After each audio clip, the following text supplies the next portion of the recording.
people know. I'll say spoiler now. I can't. Spoiler and top 8 now. I'll tweet it. There we go. All right. Looks like we're live, Elaine. Live. So, welcome back to the stream, everybody. I think we had like 80 people waiting. There's even more people waiting, like freaking right behind us, because the top 8 is going to be cast by different people. The judges want us to start already. Everyone's waiting on me. God, it's a lot of pressure. But I heard that Chris Bewley had something for me. Yes, That'll hopefully help. Yes, Chris messaged me and said I had to come give you some cuddles. Thank you, Chris. Thank you, Chris. I accept it with warm heart.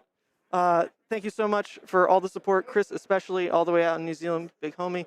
And wish you were here, man. It'd be sick to get to cast you in person. I remember back when we did Clash. That was a lot of fun. But also next to me is Elaine. What the heck, Mr. Introduction. Hi, hello. Elaine Hammondtree, you just revealed an incredible card. Do you have it in person? Can we show that real quick? I do. It is so cool. Actually, I had no idea this kind of card was coming. So please go check out. Where'd you reveal it? Was it on Twitter? It's on YouTube and on Twitter at the Pitch Perfect Podcast.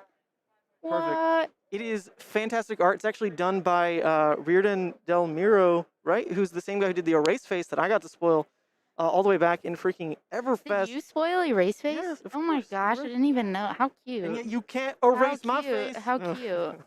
Are we both wearing the same glasses? And we're both wearing the same, apparently. Yes, apparently. We have the same glasses. But we're also doing something else together, and that is revealing this spoiler card, not just twinning on the glasses. Check this out, everybody.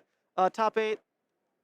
All right, actually, we should show top 8 because people need their screenshots and to talk about it. All right. Fair. All right, here's top 8. Okay, before we do the spoiler, here's top 8. Less exciting, I know. Less exciting. This is in seed order, so, you know, it's like 1, 8, 5, 6, like on and on. We've got Josh Lau, undefeated on Dorinthia. One of my absolute favorite persons in the world is Josh Lau. So freaking cool. I am so excited about this. Someone corrects me. Yeah, you're right. It was Uprising, not Everfest. Sheesh. Oh, but there we go. Josh Lau. Very, very cool. He actually did it with Dorinthia, undefeated first seed going into this, facing that 8th place Icelander. But if we just take a look at all the heroes represented, Dorinthia doing really well I mean, that's not the only thing cool to point out. This is a very varied top 8. Only Icelander and Dromai are getting duplications here in this top 8. Otherwise, just complete variety. 6 different heroes. Really cool. I love this top 8. I think from the players to the heroes, this is a really, really great top 8. I think I'm excited to watch it. I think this is going to be some good games. See some matchups I'm excited for. Oh, come on. Everything's so freaking cool. Because is this the story where Josh actually takes down a Battle Hardened with Dorinthia? That's the story I personally want to follow out. I wonder if we can get them on stream. But no matter what, I mean, even a Michael Feng, Oldhim versus Dromai is exciting just because of the players that are there. Just seeing Andrew, can he complete the arc of making Kale proud? That's a story to tell. Chris Ray, a good friend, can he make his big competitive comeback? Mara, can she just look at how sneakily she made it up here? I cannot. Look how sneakily she just made it up. Yeah, you know, whatever. 7-1 and I was her only loss. I cannot. Oh, that's right. You were the freaking draw 8 culprit. It was you, Elaine. It was me. I played Briar today. Did not do well, but I did high roll Mara, and I feel bad about it, especially now sitting here in top 8. I was like, Mara, I'm so sorry. She still made it. Look, you guys, you played your match. It was for the content. Guess what? She's still farming those wins. She still got top 8. Her story is not yet over. I hope that she goes all the way. I really would love it. I would love it so much too. Really deserving person there. So that's really every single matchup. There's some story to tell. I know everyone probably knows some of the names I mentioned. Shout out to everyone else who I don't know personally, but truly everyone already made top 8. Congrats to that. We're going to jump into this spoiler, though, as we start to queue up these top 8 games. Then the judges want to kind of get us going because it's a long day, right? So let's switch back over to this spoiler and dig into it, everybody. Tell your friends. This will be the reveal.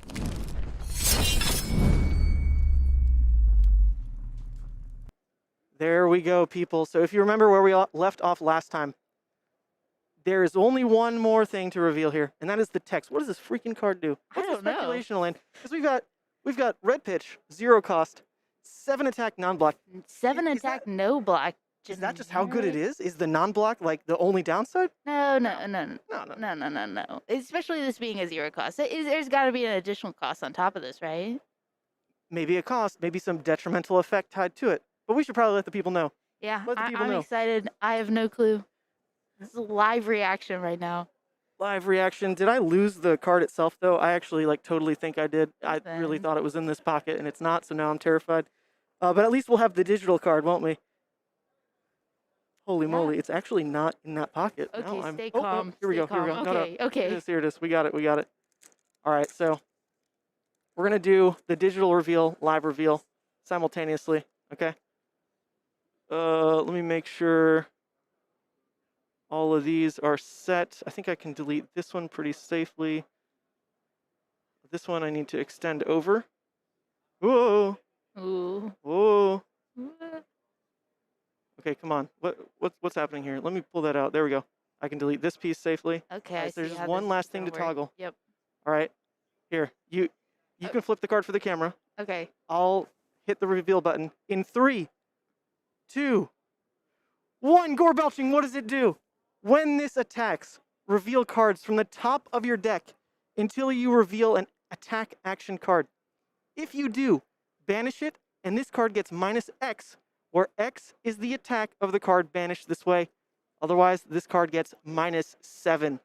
Shuffle. Wait. I Lot to feel like handle, I need lot to to handle. like take this in. Hold on. So let me hit the high notes first as a Levi player. As a Levi player, here's the first thing I read about. Okay, banish synergy, cool. What does that actually do, though? Mm-hmm. Well, if you're playing this, God, I talk way too much about Levi, but from the Levi POV, if you're playing this and really get the banish effect off in a way that benefits you, as aka turning off Blood Debt, then this just comes in for 1 attack, because you're going to be minusing the attack of the card banished. So if you're turning off Blood Debt, that's a 6 attack that's gone. Now you turn off Blood Debt on a 1-card hand, only swung back 1. I mean, that is something unique in that Levi doesn't really have ways to turn off Blood Debt from a 1-card hand otherwise. So that's cool. It could be a bit of a safety net piece in that. On the flip side, though, it could banish a Mutated Mass. It could banish Arouse the Ancients, some cards that find their way into more aggressive Levi builds, and then it truly is a 0 for 7, because you're not really worrying about Blood Debt in those situations yet. So obviously, as a Levi player, there really is play. There's some experimentation to do with this card. That's totally Levi POV, though. It definitely makes more sense if you look at like a Zuri, right? Mm-hmm. You get to ignore this when it attacks, and you're actually being able to work in a 2-card 7. Otherwise, everything has to be 2 or less, so that tends to just be a rate of about 6 damage if that's what you're swapping in for. Right. But now you get to swap in that stealth card for 7. That's 2-card 7, and played at the attack reaction step. Pretty decent. Sorry, producer's saying something. What's up? Sorry, hello, decide on who we want to have. Yeah, Dorinthia, if we can do Josh Lau. Yeah, Josh Lau. Okay. Cheat it with Azuri. Absolutely. Hey, other people saying it sucks. You know what? Let's do a poll. This may be a rude awakening. Not gonna lie. This may be a rude awakening. It may totally kill the hype. But hey, we got people in the chat. Why not poll their opinion? I really don't know what to make of it right now. This is like wild. I don't know. Gore belching. Here we go. I'm Whoa. about to post it. Gore belching. Ask my community. We got 3 options for it. You can go the PC route and just say, I don't know, man. I don't know. You can say it's good. You can say it's bad. Me personally, I'm excited to try it. Okay? That's always where you got to live as a Levi player. Mm-hmm. You got to take what you can get, try a couple things. Maybe something's additive for the deck. This Because- is like so new. I don't know, like the no block, the 7, the reveal, the banish aspect. Like There's a lot, right? there's a lot going on here, and it just makes me curious as like what. Like this is like this game design right here. The design in this card. I'm like, how were the devs like testing this? Like and what game design that even like made this come up? You know, I'm curious to see what people do with it. I love that it's so aesthetically different from like what Ninja's Yeah, trying yeah. to do, and yet that kind of is where my mind leads. Like, where can you maybe get the highest value of just my blues in deck are like 1 attacks, you know, like Right. that's it. So if you can throw this in at the end of like, let's say Benji, Katsu, whatever, banish a blue off of it. Oh my goodness, this was a 1-card 6. Yeah. And there's a cost to the deck because it is a red, it is a non-block. Those things can come up. Is that enough of a payoff that you risk the other clunkiness that this card adds to your deck?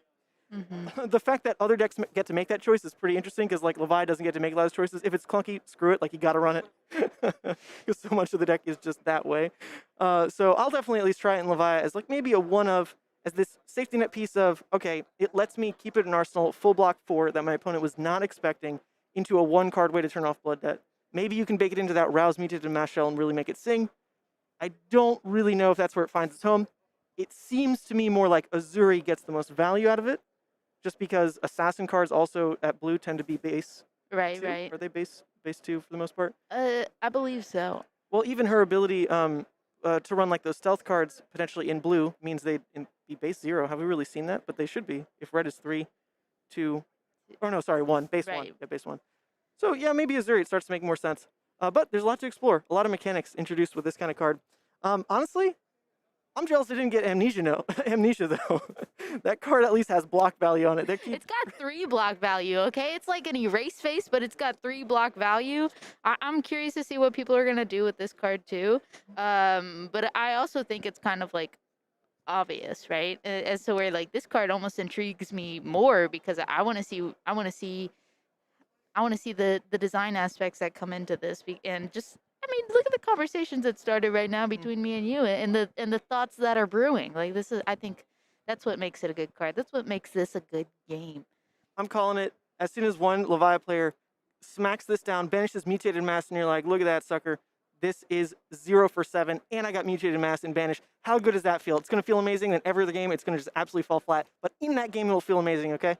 And with that, we're going to cut to a bit of a short break here because we've got a new caster duo to introduce for this top 8 game. We will get the Dorinthia match on stream. We are going to get Josh Lau, and we're actually going to have the FABREC sponsored team, the card guys, co-cast it. I think it's going to be Nathan and maybe Will. Nathan and Will. So give us a bit of transition time on that, and then we'll be right back with top 8. Bye. Thanks, everybody. Bye, Lane. Thank you.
Hello, party people.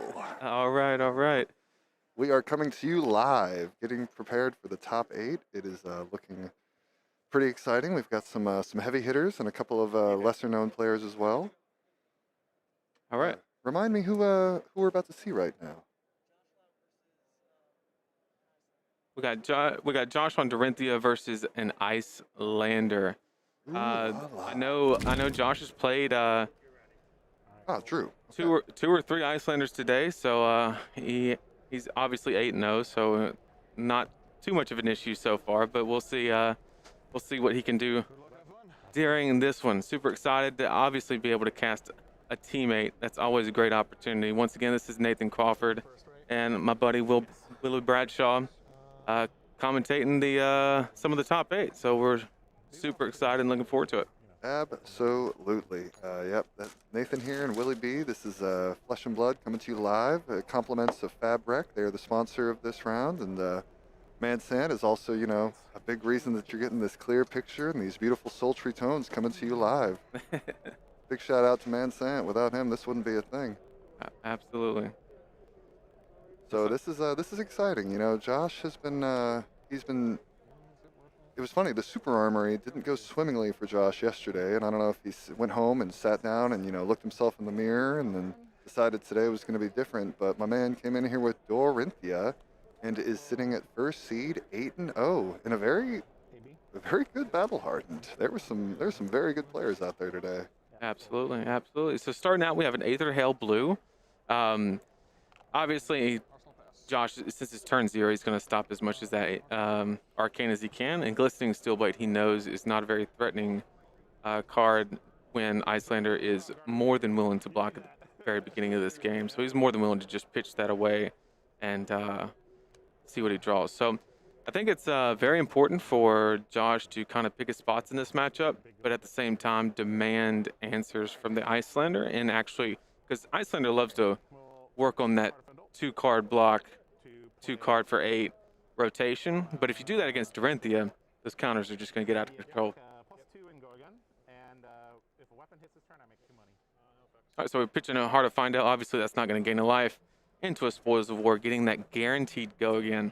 Now, Will, what's scary about that guaranteed go again? It's scary because that guaranteed go again means what could potentially be coming next. You just don't know, right? Because Exactly. you have the situation where maybe he throws a CNC at the end and you didn't want to disrupt or play the card out of your arsenal, or maybe it's a D-react, right? Mm-hmm. So you're trying to save it for the pump that comes. Maybe he doesn't pump it and then just throws a CNC. Or what if he twinning blades around it? There's just so many options with that guaranteed go again that keeps that toolkit for Josh just established.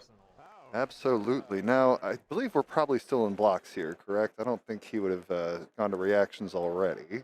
100%. So Cold Snap, just that free card, basically. You're going to draw, and then he's going to get the Waning Moon damage. So it's just a 1 for 3, basically, but you net the Frostbite, which makes it a pretty valuable card. Very valuable, and he gets that information too, see what he actually wants to keep, what he's willing to throw in front of this sword. Now, the whole thing about Dori and the Icelander, which is funny, I would have assumed this matchup was much worse, but then I sat down and talked with Josh a little bit, and turns out reaction speed can really throw a monkey wrench into Icelander's plans. Absolutely. All right, he is swinging the Dawnblade yet again. Now, this is a very heads-up play here because you had Josh just willing to ditch the red Iron Song response because he realized that the Icelander was okay not blocking. Now, that could, depending on what cards left in hand, you have the option where maybe Icelander was just trying to prevent the counter and wanted more information on what Josh was going to do to get over that Frostbite token. So we might just see a block here and like a disrespect on the Dawnblade, and Josh be forced to Arsenal here. Yeah. Oh, there you go. It's because he had to. But when you have to, right? I was literally thinking to myself, like, well, he wouldn't pitch it here. There's threatening a counter. Well, when you got another one in your back pocket, Yep. the old Iron Song response. But Icelander had the sink below to shut it down. So very fortunate for them. And then on the 2-card hand, we have a choice. We can like Wounded Bull or Cornet Peak. Okay, they chose the Wounded Bull. Now, Josh is going to look at this hand, and what's great about this opportunity is you have the option where if you're really short on resources, you can just push here because you know the Icelander's off an arsenal, and you're not really worried about that. So we see the glint, the run through. There's plenty of resources. There's plenty of go again, double run through. That's typically a dead card in 2s, unless you have twinning blades. We're probably going to see a block on one of those. Now, I do believe, just like you said, this is a great opportunity. He's going without an arsenal. It's like that's so primo. But as always with Icelander, that lack of an arsenal is coming at the cost of a big chunky 8, and you don't want to take 8. He's throwing the armor at it, taking 5. I think that's pretty heads up. I love this. Just understanding that there's no arsenal, and this is his window. This is his time to get a counter, because what he has to be careful of is Icelander has the opportunity to just reset here and then get on an arsenal. They'll lose a little bit of tempo, but they have that option open to them, and Josh just needs to have a surefire way to get around that. Yep, absolutely. Hopefully the hand is very threatening, because just like you said, the reset is so easy for Icelander. Like, yeah, they're without an arsenal right now, but they got 3 cards to give to this Dawnblade and still keep one. Now, I really like this play because he pitched the second run through and used it as a resource. And now he has an option to both, if the Dawnblade is disrespected, then he can play the second run through. Absolutely. But if it's respected, that glint's coming in, and we know it. Okay, so the Dawnblade was obviously not respected, and then we have the run through coming in.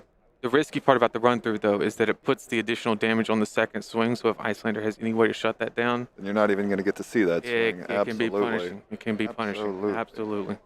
Now, if he does have the D-React here, at least glint up. We're pitching the glint. We've gotten the hit through, I assume. All right, looking pretty good. Anytime Josh gets to activate Brave Forge Bracers, I am happy to see it. Now, this actually puts Icelander in a tough spot, right? Because, like I said earlier, Icelander likes to operate on the two-card exchange, right? But in this situation, if he wants to prevent the counter, he can no longer do his tempo play on playing a Wounded Bull or a CNC or something of that nature and still be able to arsenal. Absolutely. So now he has the choice of either block one card, give the counter, make the tempo play, or he's got to prevent the counter and maybe coordinate peak.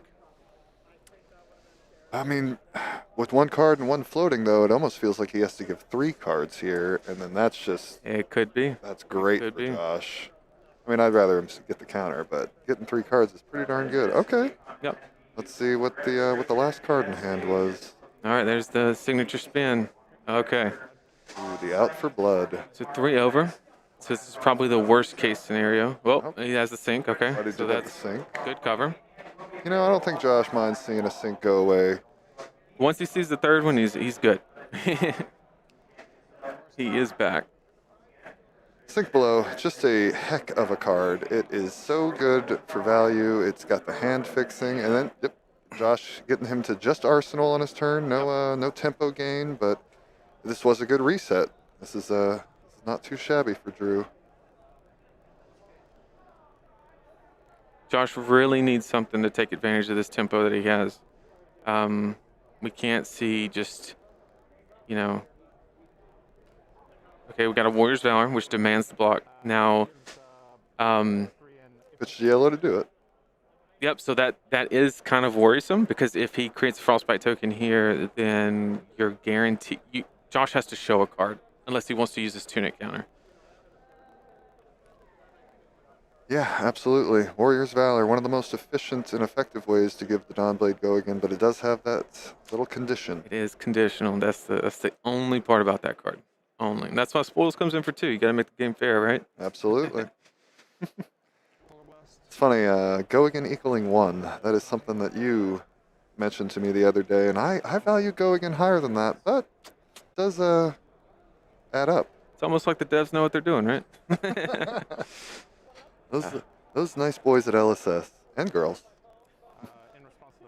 Yep, so he's going to take the Tunic counter here to basically prevent giving the Icelander any information. Doesn't want to show any cards, or because right now there's 2 cards on the table. and 0 resources, so he could have a blue and then a pump. So you have to respect 9 here, because there's just so many options. Now, thanks to Tunic, he does have a 5-card hand, so Exactly. he's got some good blocking options. Exactly. Now, with my bird's eye view, I can see 2 blocks. I'm happy to see that.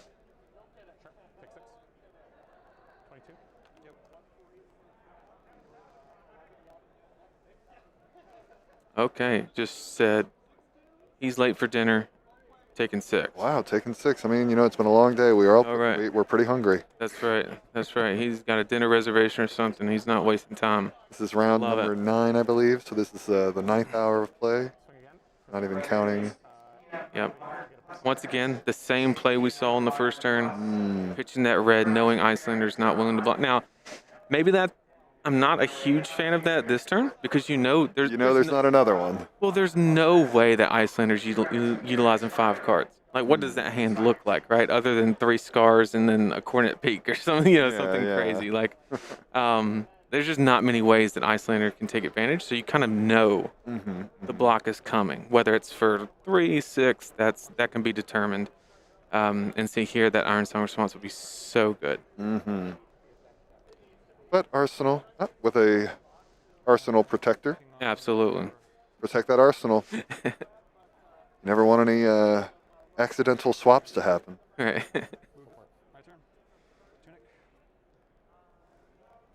All right, so we got a 3-card hand, or a 4-card hand. Winter's Bite. It's a good way to do it.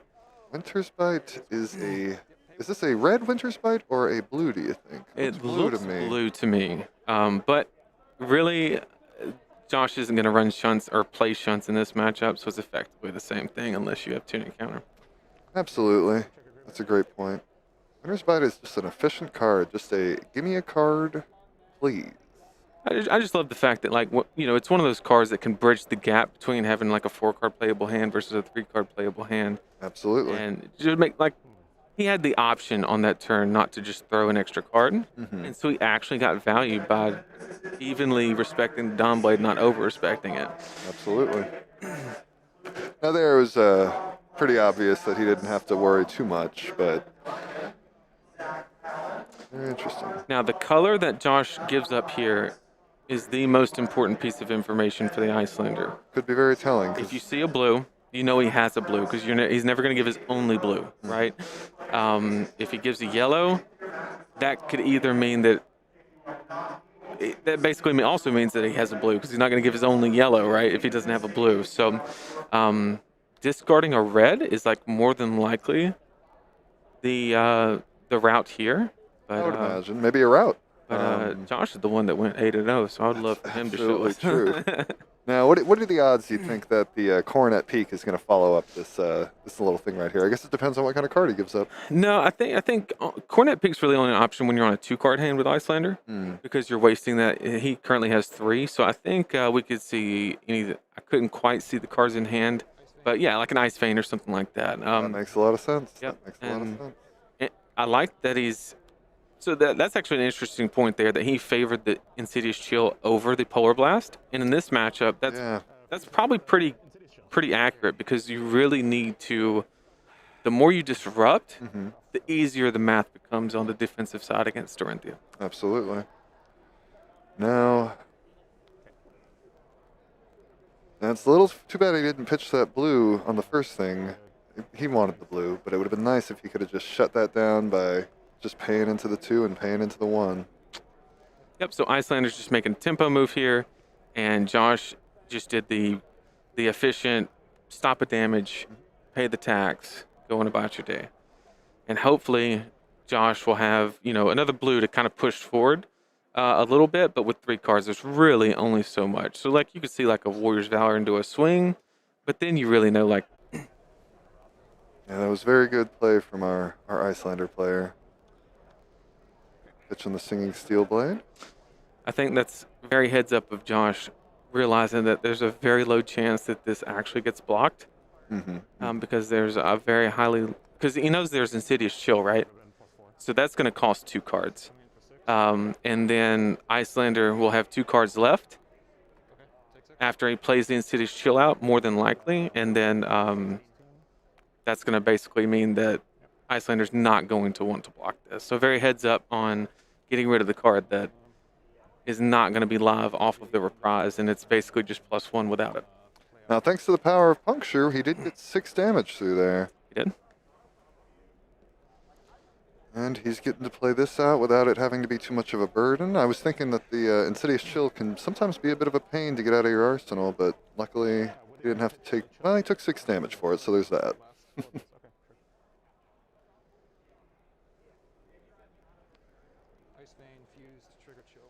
Yep, there's the tempo play. So we got double. You can hear Josh kind of sigh a little bit because he knows this is not a good spot. I do see a Steelblade Supremacy. Now, if I know anything about Josh, he knows enough to not to... You never play Supremacy unless you actually have a combat trick, right? Because you don't want to just say Dawnblade for 5, draw a card, and not have anything to go over, because that's a very easy block and one that's very easily respected. Yes, yes. Insidious Chill and the Aether Ice Vein. That is a gnarly little combo. Yeah, I had 3 of these matches today, and yeah, it's never something you enjoy seeing, but it's how she works. I had a very fun match against an Icelander today, and after the match, he was like, "Oh, sorry, I just kept stringing those Ice Veins together," and I was like, "Oh, I forgot about that. That was awful." Yeah. It's a very good card. Okay, Josh doing the math, setting the cards aside. Oh, and also congrats on going 9th. I know that's not exactly where you want to be, but that, that's a good performance. Way better than me. I came in a lousy 15th. So 15th is still in the top 16. There were some take it. absolutely. There were some great players here today, and I'll take my 9th place on the bubble. That's pretty darn exciting. I got a bunch of prize tickets, and now I get to watch my friends play for some glory. Like, what a great game. Absolutely. Tell your friends about Flesh and Blood, guys. I had to play against good old Michael Feng. And I tell you what, he is just a good card player. He just spends the night in top 8. I mean, he's always there. Never leaves. Never leaves. Like whenever he does lose, it's like a new riddle for him to figure out in his brain. Like, how can I stop that from happening again? And he's good at solving that riddle. Absolutely. All right. All right, Discarding a Steelblade Supremacy, not the most exciting thing, but just like you said. Yep, he knows that it's not going to be effective in this situation. And also the Twinning Blade. Twinning Blade only operates when you have multiple options. You have to have the guaranteed go again. You gotta, you have to actually swing. And then, so here we go. Josh does not have Tunic counter yet. That could be important for this turn. Frostbite here is inconvenient for the second swing, does not affect the first swing. Unless it's a Channel Lake Frigid, then Josh is in some real trouble. Oh, yeah.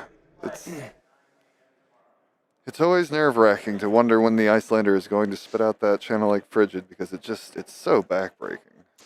I think he fused a Polar Blast, though. He did. So we do know what the arsenal is. Yeah. It's just a Polar Blast. All right. Icelander just doing some math. We see the Fighting Spirit. He's thinking about which one he wants to pitch. Actually, with the Polar Blast and Arsenal, it's probably a very easy hand to block 6 with and still present that 7 threat on the opponent's turn. Oh, it's a Cold Snap. Okay, that's even better. The one that actually has an effect on your opponent's turn. That's right. Now, we've had an Arsenal Protector on that Arsenal, but if he freezes it, then it's not even going to get out of there no matter what. Oh, look at that. It is frozen. And he's got the Frostbite, which is a nuisance for the second swing. That is too bad. We have no cards left in hand. We do not. Yep. This is actually a very good opportunity for the Icelander. He has basically guaranteed himself that there will not be a second swing. So the on-hit go again is completely irrelevant because Josh has no resources in a frozen arsenal, so there's nothing he can do. Tunic counter's not live, so Icelander is going to go ahead and Waning Moon here, obviously, because it's just free with Cold Snap, right? No reason not to. Absolutely. Now, 6 damage is still nothing to turn your nose up at, though. 6 damage gets him to 10, and then Josh is really starting to do the math on how to finish that Icelander, so he's probably at least considering throwing some cards in front of this, even though the on-hit is technically... There is no on-hit. Yeah, it looks like the Icelander does have a dead card because you can't. If you E-strike go again and then Fighting Spirit, obviously you'd be off an arsenal, and that's not what you're trying to That's accomplish. not where you want to be. Enlightened Strike, you know, a wonderful, wonderful card, but the having to bottom a card for it really does take it down a couple notches. I do believe he'll probably favor the Ice Eternal in Arsenal, just because he has that Insidious Chill out. Absolutely. That's typically not a card you want to play in a lot of situations, but I think in this one, it's definitely better than the Aether Hail. Just because of that Insidious Chill. Now, there's a world where he draws a bunch of reds here. Wouldn't that be exciting for us? Yeah. As an impartial Yeah, of commentator, course. though, Of course. I could care less. Right.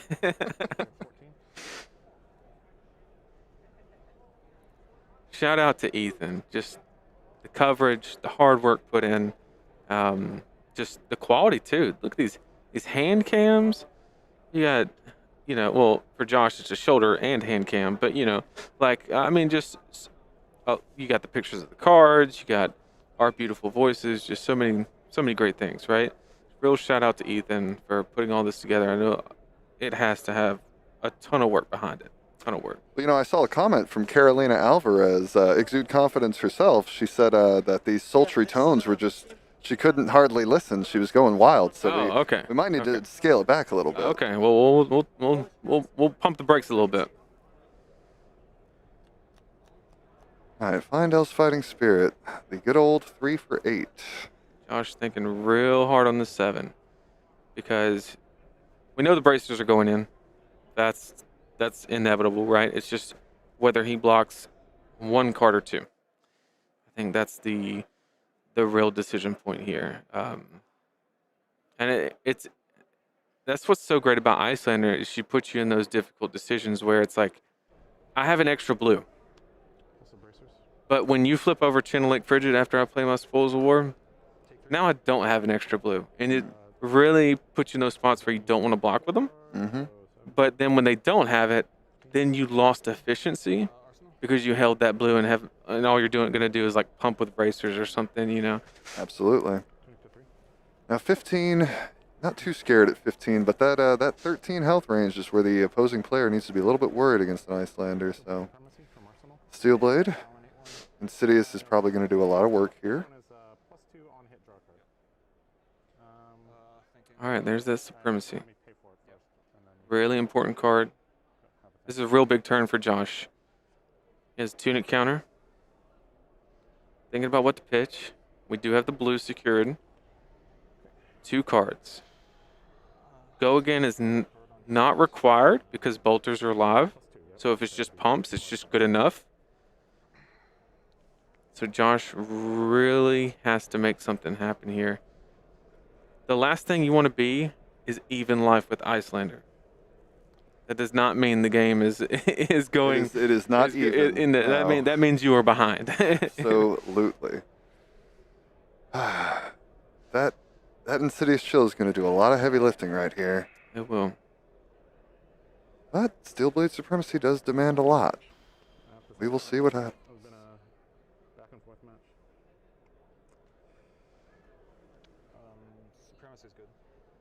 Supremacy is good. Okay. Interesting. Because usually you would give the frostbite, so that means no resources floating on the after the swing. But that's less important when Josh has access to the Tunic counter. So maybe he's just looking for more information here. Now I think I see a Sink Below sitting in Drew's hand, so that's got to be pretty comforting for him. Maybe that's the one thing that's discouraging him from playing out that Endless Winter. I don't remember. We'll come back to that. It's a blue. Yeah. Oh, that's only, 40 cards out of 60? Yeah. No worries. No, I would think an interesting play here would be to take the Tunic counter from the Icelander player, pay for Gauntlet, and then maybe even throw in Cornet Peak, and then you could throw 1 or 2 cards and kind of maintain. Because you don't want this to hit. You really don't. Oh, no. This gets bad if it hits. The card draw is just a big deal. And as we see, there's a certain piece of equipment that is just raring to go on Josh's side of the table. Right. And there's also with the tough spot for the Icelander is with 2 resources. The best possible case for Josh is he has a 1 for 3, say out for blood, stroke of foresight, whatever the case may be, and then also like a puncture. That would be a total of plus 7 There's a if they blizzard that might be coming here. Okay, blizzard would be good. Oh, we he let does, it He does hit. get the draw, and he can just break the shoes whenever. That's right. This It's not Icelander reactions. really is late for dinner. Still in the resolution step after Bolter's resolves. After Bolter's resolves, Hopping them bolters, that's what they're there for, right? we'll see if Josh has got a blue that he doesn't care about. Interesting. No blizzard, no. Okay. I respect it. It's a man that knows what he wants to do. I think he's thinking, is he not, or did he already pass priority? No, he took the lick to the face, and Josh already drew a card. Wow. What about the second one, though? See, now Josh has to... He wants to bracers, right? But depending on what... He's going to use the last resource for bracers. And he might be in a situation where he has to take Tunic Counter to swing Dawnblade the second time just to not present information. Because if he doesn't have a blue here, then that's just a real bad spot, right? He doesn't want to present that information, but he wants to also maximize the value in his hand. You got to play it close to the vest. I wasn't expecting that. I'm still thinking in the resolution step. Oh, if I'm gonna do stuff. Oh, so he was still thinking. Okay, he's still in the resolution step, thinking about I kind of blizzarding. thought he was Yeah. still thinking. Okay. Yeah, that does make sense. The only downside of doing it that way is you're letting him draw first, because you have the hit trigger. It's back when hypo was legal. You know, the Icelander would let everything resolve, so you couldn't like lightning press and Briar and stuff like that, and then they would hypo during the resolution step. I got word that Michael Feng won his top 8 match. Nice. Very exciting for him. Very good quality Flesh and Blood player. All right, deep breath from Icelander. My favorite thing about Dorinthia is the overlap with like poker. I love poker, right? And just, you know, having to read the situation, and not only your own situation, your own lines, but then what is Dori trying to do, and how do you stop it?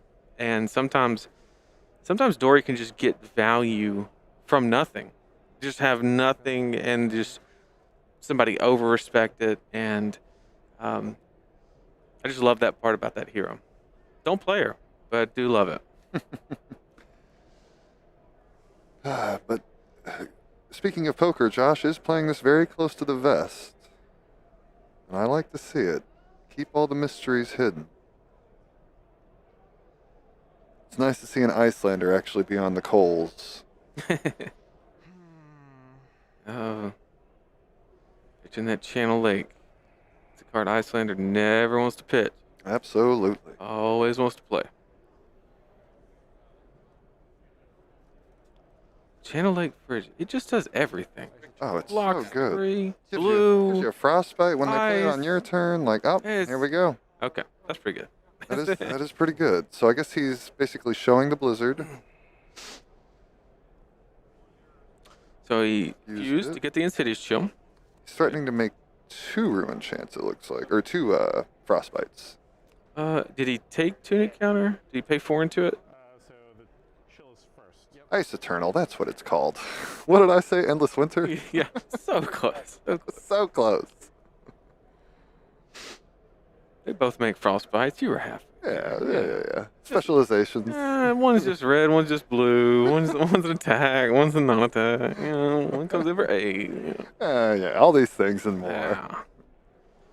Wow, you just made the board stay so complicated now. Oh man. Uh-oh. Now I gotta think. Look what you made. Look what you did. Good banter between the opponents.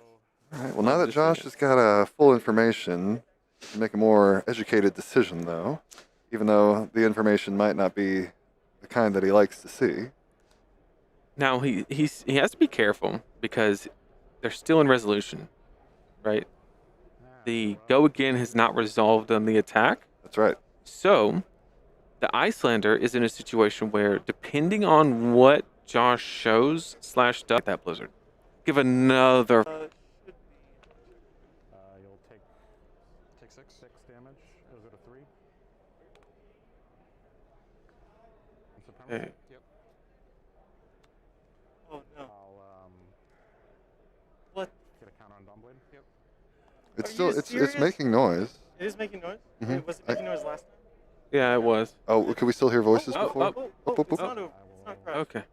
Move to Huzzah. No Something effects. just We're almost there, everybody. I promise. almost there. Eternal froze the stream. Alright, honestly, I'm not going to full screen it. Can you guys work up this? Yeah, is fine. we'll run This it. is fine. Yeah, we'll run it. Because that seemed to freak it out. Yep. That is totally Let's cool. just- let's Easy. not touch it. Look at that. Ethan got us back up and running in 2 minutes flat. All right, so we're missing life totals. Oh. Either that or it's a draw. We had life totals a little bit ago. It was 3 on the Icelander, I believe. Yeah, he's probably just got to deactivate and.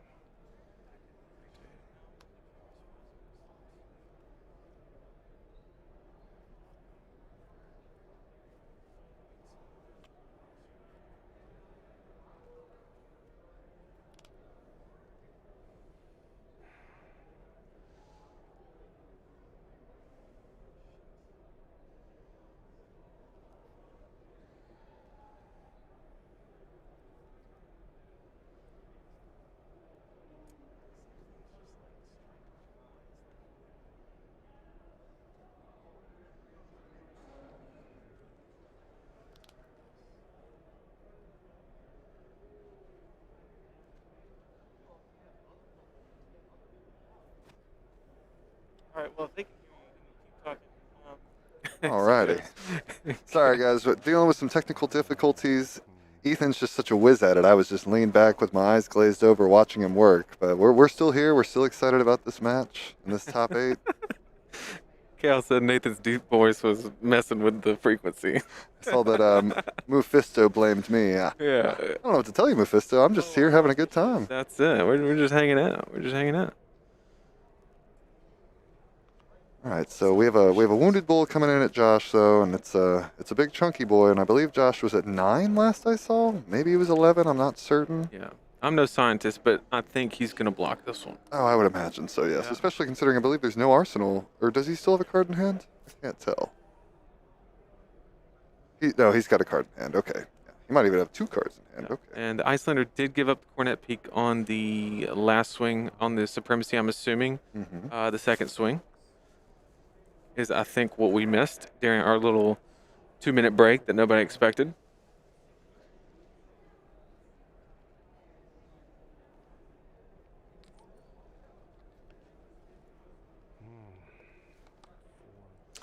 Josh knows this is a tough spot because if he takes a certain amount of damage, you know Storm Striders are on the table. Storm Striders will just get you.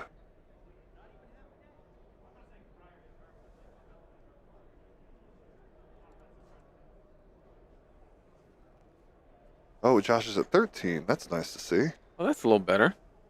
That's a whole lot better. And look, the Icelander was at 3.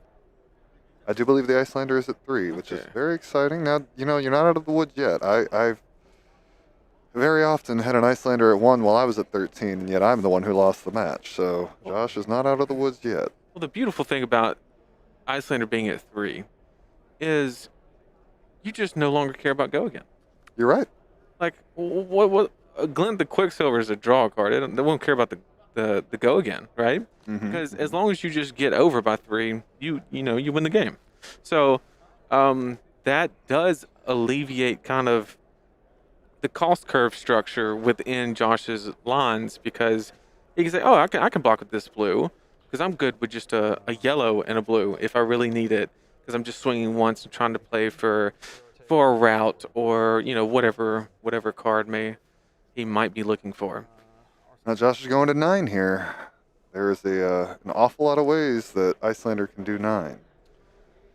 Yeah, basically, he can AB 3 max because you have the card from Arsenal, the Waning Moon, and whatever Storm Strider's in. Mm-hmm. So as long as he's not playing Metacarpus, so you have an attack for 5, Mhm. like a red Ice Vein, a Waning Moon for 3, and something from Arsenal. I think the worst case. Emeritus would be the biggest, I believe. Yep, so that'd be 4, 3, and 5. So that'd be a total of 12, and Josh has stopped 3 of it. So currently, but that's Icelander having If Icelander the best has possible hand, Icelander right? has all of it, Right. then very easily can do it. But if Right. she does not have all of it, then Josh might still be okay with this situation.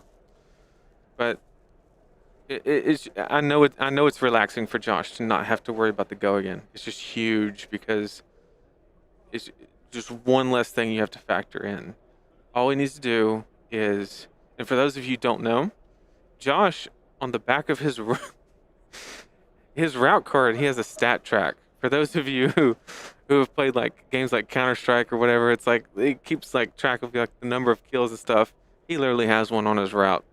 Marks it with Sharpie and all kind. Like it's just, I think I have like 4 marks on there by myself. I love Josh's route track. Did you know that, Ethan? Josh has a stat track route. Every time he wins a game off a route, he puts a little mark on the back, which is just the coolest. I love it. I should have put a stat track on my Merciful Retributions back in the day, but it makes a little more sense with route.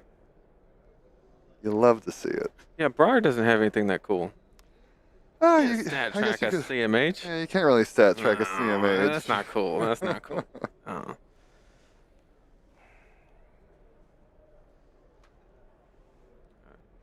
Alrighty, so we have a Dawnblade Yeah. swinging for 4 here. Now, Icelander's in the tank. unless Icelander's sitting on some D-reacts, he's got to be careful. Well, I think he used the 2 early, Mhm. and I think during that Supremacy, I thought we saw one. I could be wrong. I believe we might have. Now, he pitched that Blizzard to play the Wounded Bull there, or not the Findle's Fighting Spirit. Now, does he have another Blizzard? Did he Arsenal? I didn't get a good peek at that. Well, that's the thing. Blizzard's just irrelevant at this point in the game because Oh, you're right, the with Gogan- Icelander at 3, Gogan is just, if the Dawnblade's hitting, the on-hit effect that is delivered is death, right? Like that's it. You're right. The Go Again is no So, longer relevant, so the that- Blizzards are actually all just dead cards outside of a That- Frostbite. For the rest of this game, Dori will not be triggered. That is a fact. And the counter on the Dawnblade is very significant here as well, because there is a situation where you could, block with a actually die, because Josh can It's a great point. manufacture a situation where all the Insidious Chill and Ice Vein triggers, he like misses one, right? Like you could like pitch in a way to where you don't have any cards in hand, and the last one you can like discard, if the math works out. If the math works out in that situation. And then still have some floating, and then you still have to worry about the card in Arsenal, right? And now Icelander has 2 less cards because you had to pitch and play the Ice Vein. Absolutely. So this is a much more difficult spot than a lot of people probably see. It's for both players, right? This is a big mind game going on here. Just both players understanding what the possibilities could be. Now, we discussed earlier that if Icelander had that perfect hand, he could just close it here, but that's Wouldn't even obviously have to think about it. right. That would done been shipped, overnighted, done. Now, I would love to see a scenario here where the Icelander has a fun trick up their sleeve. Oh, but they're blocking. Okay. Well, that does, unless he's got a D-react or something, that sets Josh Okay. up with some potential. So overblock by 3. Route is lethal here. Route is His indeed route would take it lethal to here. 7. The blocks would be 4. In reactions. He said in reactions, he's got something. Is it the route? There's no way it's the route. Is it Josh's favorite 4-letter card? Is it the route? Oh, come on, show it to me. Please, just once. Oh, it's out it's for an blood. out for It's out for blood. That's way less climactic. Jeez. It's Now, just 7-7 though. There's still some more potential. Oh, okay. there we go. Iron Song Pride. Bumps the weapon by 1. So that means he gets over by 1. And it hits. So you maintain both counters from the Iron Song Pride and the Dawnblade. Now, obviously that's not as good as just winning the game. It's not. this It's turn. not. We're not out of the woods yet. But sometimes you have to settle, right? Absolutely. And So Icelander has 2 cards or 3? I believe 2. 2. So that's actually very good for Josh because Icelander without Cornet Peak, there's not a lot of 2-card hands. Mm. I think the best thing is probably like a Scar or maybe a Winter's Bite into an Arsenal, something of that nature. Ice Vein fused to trigger chill. Oh, I That's guess pretty he good. did have 3 cards. Well, one was in the arsenal. Oh, okay. So he's playing from the Arsenal now. Okay, gotcha.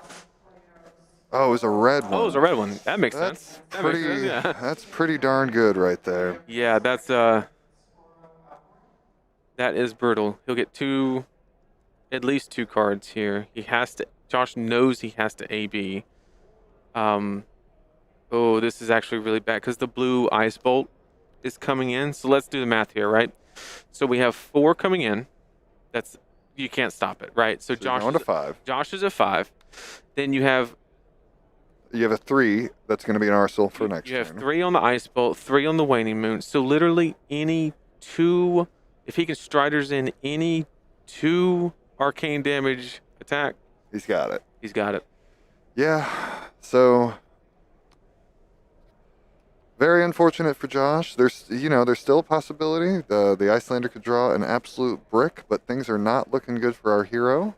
But hey, Drew, very, very well played. He is I believe Josh has been eating up the Icelanders today, so it is nice to see that one of them has had a bit more luck into this matchup, or just a bit more skill. It seems like he has made a lot of correct choices. I'll be honest, I was not expecting Insidious Shield to be the all-star of the game, but it has been putting in work. The heavy lifting from that Insidious Chill, just a fantastic choice to prioritize that. It is probably single-handedly been what's kept him in this game, and seemingly going to be what maybe gets him across the finish line. And Josh is just taking his time here, thinking over the lines. Top 8, it's untimed. And anybody that's seen mine and Josh's Goliath Gauntlet match knows that we love to take our time. That's for sure. Absolutely. When it's untimed, you might as well sit there and make sure, you're not being sloppy, you're not being too hasty. Admittedly, Josh is a little backed into the corner here, but Yep. It is what it is. If only you could shunt a Waning Moon. That would be the day. Phenomenal. It's too bad. If he had that route on that last turn, it would have been game. That would have been so very exciting. Yeah, somebody asked if Josh has played an Oasis. I'm not entirely sure that if he's running them. I know he made some last-minute changes, but from what we talked about, he was tired of being the answer and wanted to ask the question, and that doesn't sound like Oasis or Spite. So I think he went with a more linear, aggressive strategy. Hence his stream match with like 13 counters on it. Just he's tired of trying to answer everything. So we did have the blue, probably AB1. Yep, going to 5, and we had a payment for the last of it. Okay, so Josh is left on 3 cards, but unfortunately we know the Ice Bolt is in Arsenal. And the Ice Bolts is going to be pretty good here. A very good game from both of our players. The Icelander making just great decisions, like very heads-up play, very smart. And Josh, as he showed us, he played more aggressive. He wanted to be the one asking the questions, not providing the answers. And a little bit of luck had that route. He gets there. So very good play from our Dori player.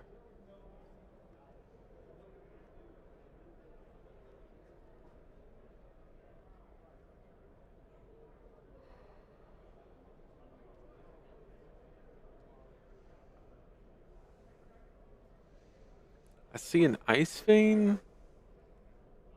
Not sure what else is in the hand. But There are some people in the chat saying he's got the Emeritus Scolding, which is very good here if that is what he has. yeah, we did the math. Anything that produces 2 arcane damage gets there. So the only thing that gets in the way is the pitch.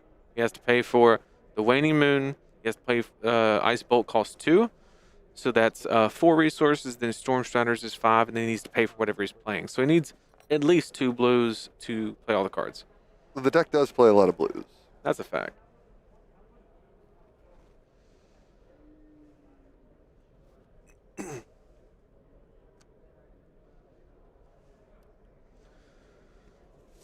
All right, thinking about his line. How gross would an Oasis be here, though? Oh, it'd be bananas. Oh, yeah. Oh, yeah, here's lethal. Oh, no, here is lethal. Because it's going to take a lot of cards for Icelander to do all that, and they're not really going to be able to block.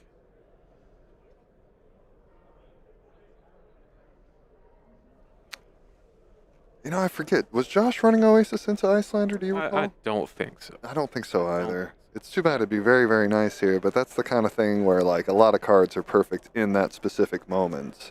But I'm all on board for a surprise. All on board. yeah, with the Ice Bolt Blue and Storm Striders just sitting in the wings, it is going to be very hard for Josh to finish this one out. But it's been a great day. It's been a great performance from our main man here. He's playing even good now. Icelander's just a wonderfully good deck. She has a lot of tools in her toolbox.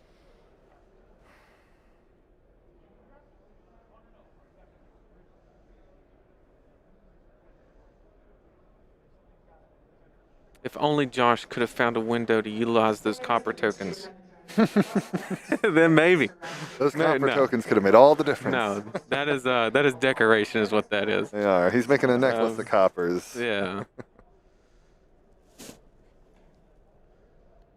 Although cash would be kind of spicy.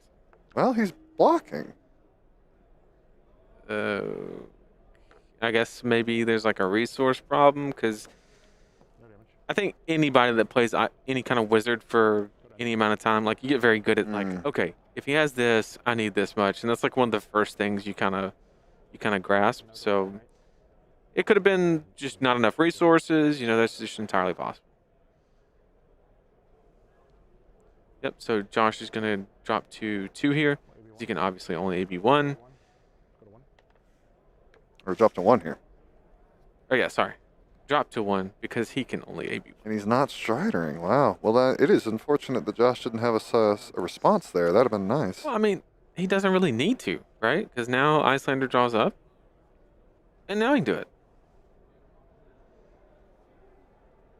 And now, if he has, an attack, or not an attack, but some kind of spell from Arsenal, then you literally just win the game without Storm Striders. Now, what's funny is I don't think he has a spell in hand, so if he doesn't have one in Arsenal, this is big trouble for the Icelander. Oh.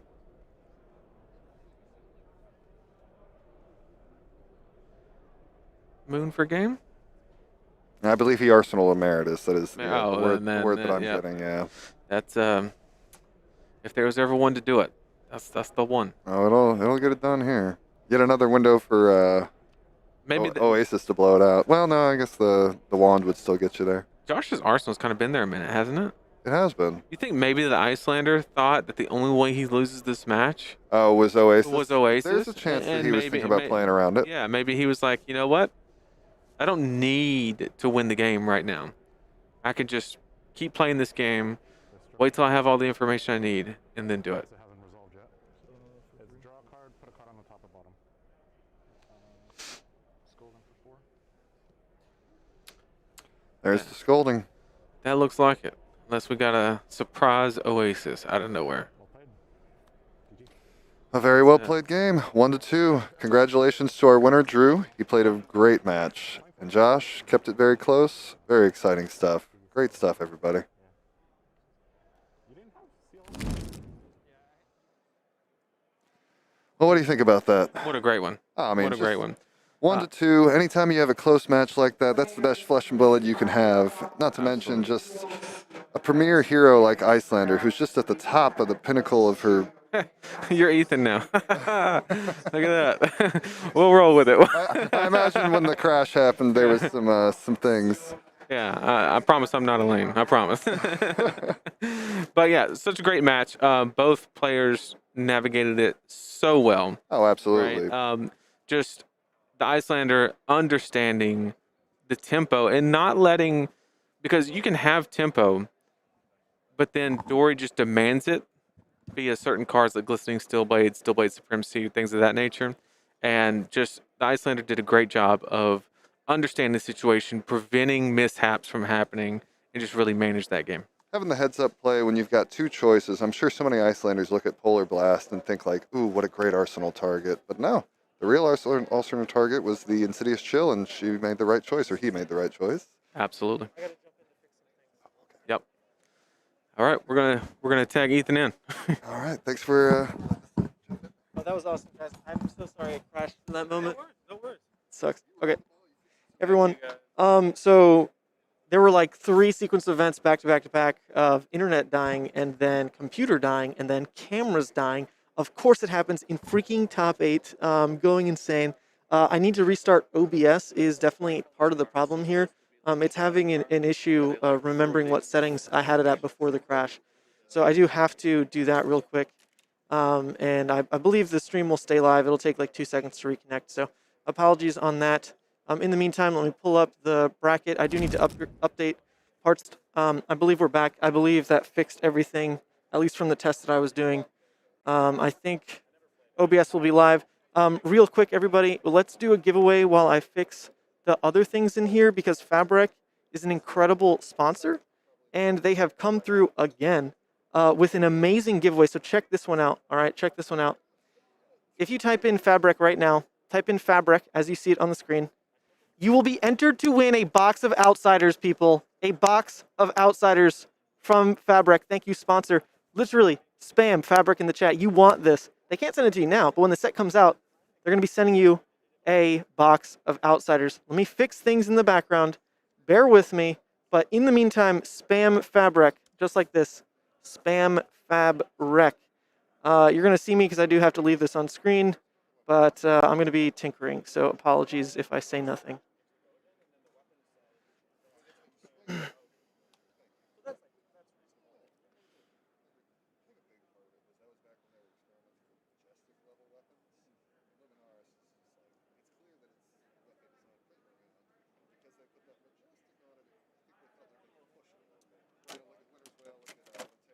Oh shoot, can you go plug in the camera?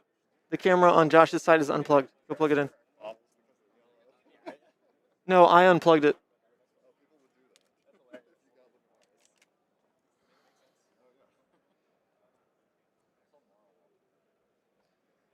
Come on. Come on. Let's fix these last freaking problems, please. Oh, you can actually hear me.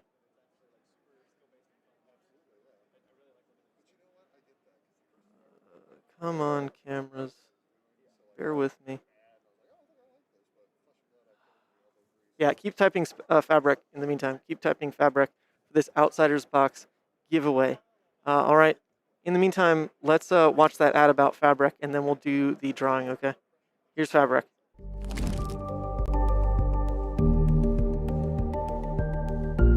Oh, sweet Levi. Let's just clean you up for camera a little. And there we go. Hey, I'm Man Sant, and I'm here to tell you about a great analytical tool for Flesh and Blood that I really enjoy and will help you level up your game. FABREC, found at fabrec.gg. If you play or have played Magic the Gathering, you're probably familiar with EDHREC, a powerful website that has become a community staple with useful content and data analysis. FABREC is made by that same great team. What FABREC does is gather a huge amount of competitive deck lists from a variety of sources and then provides useful insight for each hero and the formats in general. On the homepage here, we can see all the heroes from Flesh and Blood.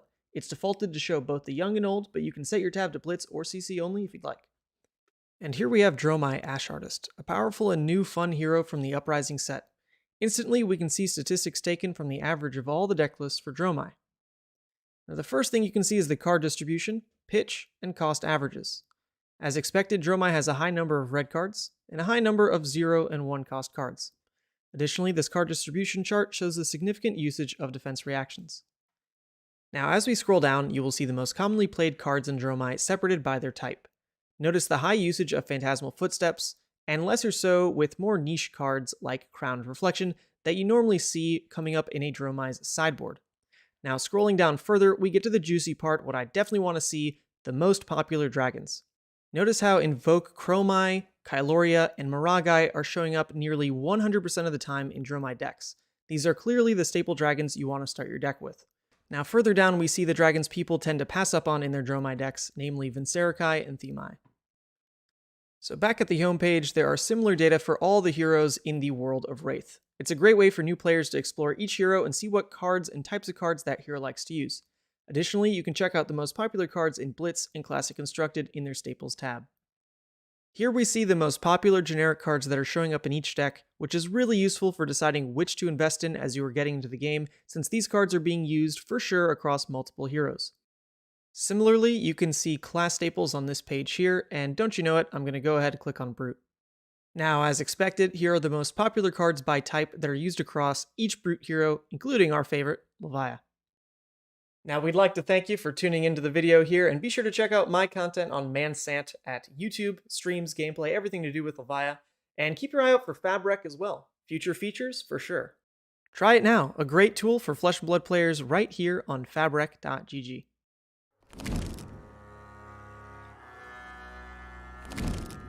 Okay, everyone's spamming FABREC. Thank you for that. I will have to switch to a backup camera because one of the cameras has just died. Very, very unfortunate.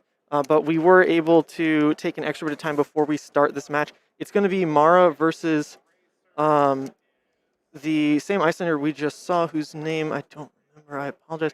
But we do have Brody jumping in to help me with this. Let's pull that FABREC winner real quick.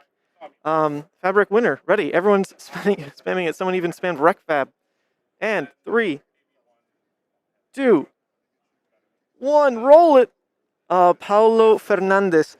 Okay, Paulo Fernandez, congratulations on winning a box of Outsiders. FABREC is going to handle shipping it to you. So please, with this, with the command !winner, which I'm going to send through the chat right now, !winner, it'll have details for how you get in touch with me to coordinate this. So congratulations, we have one more of those giveaways in top 4, at the end of top 4 rather. So there's one more box to be given away in top 4. Thank you to FABREC. Paolo, send me that message, please, good sir. In the meantime, Brody, jump on in. I need you to buy me some time while I go fix that camera, okay? Tell the people how they know you, everything like that, while I go fix this. Sounds good. What's up, everybody? Oh, yes, thank you. How's it going? I guess I'll just chat for a minute about like the event and the meta and everything. Oh, this is interesting. I can like hear myself in the headphones. So I think we had a little over 150 people today, which is a pretty great turnout for a Battle Hardened. Top tables all day. It's been, I think, a lot of Icelander. In round like 5 or 6, we had all 5 top tables had an Icelander in the game. I believe Dromai, Oldhim, and Icelander are the 3 most played decks. Not as many aggro decks showing up today, depending if you count Dromai as one. And then top 8, we have 2 Icelanders, 2 Dromais, Oldhim, Dash, Dori, and Bravo. Those are the 8. So right now we've got semifinals going on, Bravo versus Oldhim, and then our feature match is going to be the Dromai versus Icelander. And I think we're just working on getting that set up for you guys. Here's Ethan back. You can see how fast I'm running. My hair's whipping all over the place. Okay, come on. Please work. I switched out to a backup camera. I'm really hoping that just does it, because I'm tired of dealing with this. Nope, that's wonderful. I don't actually see it being plugged in here. We may just have to go without it again, which is really unfortunate. But the game must go on. The players do have to just get going. So let me turn this down a little bit. There we go. We'll switch in to the table. Sorry, let me update. Keep filling time. I got to fix this stuff, Brody. Yep. So, do we have the meta numbers anywhere?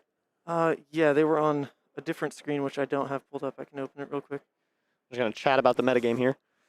Yeah, let me pull this up. Cool, thank you. Where are you? Yeah, they can start. Thank you. Okay, so it looks like... Oh, I lied a minute ago. So most played deck today was Dromai, followed by Briar and Icelander. And then after that is 5, Bravo, Dash, and then Oldhim is coming in at number 6 with 10 players in the room. And then Rhinar and Viscerai after that, 5 Dorinthias, and then it goes into like just a couple copies of the other heroes. There was a Lexi I know doing pretty well. There were 4 Lexis today in the room. One Lexi was, I believe, just one like win off of top 8, I believe. Sticking around top tables for most of the day. And then we've got Briar and Icelander tied at second most played deck. So Briar I think Bri was the most played deck in Indianapolis. I want to say she was near the top of the metagame in New Zealand as well, so pretty much a mainstay right now. It looks like we've All right, got... Brody. We fixed what we could. We do just have to get going because the players have games to play, tournaments to freaking win. I'm not going to say all my eggs are in there with Mara, but I do really want to see her do well. Yeah, I'd love to see her get into the finals. Let's open up here. Still fixing a couple things in the back end. My bad. If you want to be in charge of the turn counter, you're probably way more adept at tracking this. Sure, sure. We can't use the transitions because one of the cameras is dead. But just click this button for like a solid second, and it'll tick up the turn like this. Not 40, 36. Oops. Oh, God. Hold up. I already messed it up. It's only going down. Oh, no. It is not programmed to do this. All right, guys, we're starting at turn -3. All right, just tick up. There we go. Okay, now it's just ticking up. Okay, awesome. So turn 1 should be good to track there. What else do I need to set up? I need to open us this preview. Okay, there we go. So this is what the chat is seeing. So Okay, that's cool. what's going to be on the left here. That's what we'll commentate over. I'll be in charge of card pop-ups on this side, and you'll be in charge of the turn counter if you could. So I guess we'll count every time Mara takes the play, or no, maybe Drew went first because he's got Tunic up. However you want to track it, though. You're in charge of it, all right? Cool, cool. Sounds good. Yeah, it looks like, I can't actually tell. It looks like maybe Mara went first because we've got a time snap potion in play, but she does not have an arsenal. So I'm not really sure what happened. Maybe, oh, she has an ash wing. So maybe she made some ash, like spent her whole hand, played a time snap. That's what it looks like. I think Drew went second and Mara just did not get an arsenal on turn 0, but looks like she's developed her board a little bit. So let's take a second to look at the equipment here. Starting on the Icelander side, Tunic and Stormstriders are both pretty standard, I'd say. And I think that the headpiece and arm piece are debatable for what you should play into Dromai. A lot of people like playing Crown of Providence over Coronet Peak for a couple reasons. I think the main one is that every time you Coronet Peak Dromai, if you allow them to just pitch 1 red and get an ash from that, that's potentially not great for you because you're just giving them essentially free ash. And then the arm piece, Metacarpus node, I think is a really smart choice. Sometimes it is just a card to help you kill them and increase your range, like deal 1 or 2 more arcane damage when you're trying to win the game. But I think more often than that, its spicy use in this matchup is to increase the damage being dealt to a dragon. So like if your opponent has a Chromai in play and you have a frosting or something, you can frosting, use the node, push that 1 arcane up to 2. So it'd be really cool if we get to see it used for that in this match here. Yeah, I think one of the ways it's used primarily is if Mara casts a Themi, then you can respond even with an Ice Bolt pump with Metacarpus, boom, kill, get rid of it. I mean, it doesn't have to be exactly in that response window, but Metacarpus just even letting your 3 damage arcane get to 4 to kill Themi if that's really critical to your game plan. It gives you more options than just Scar. Right, Your real way to clear it.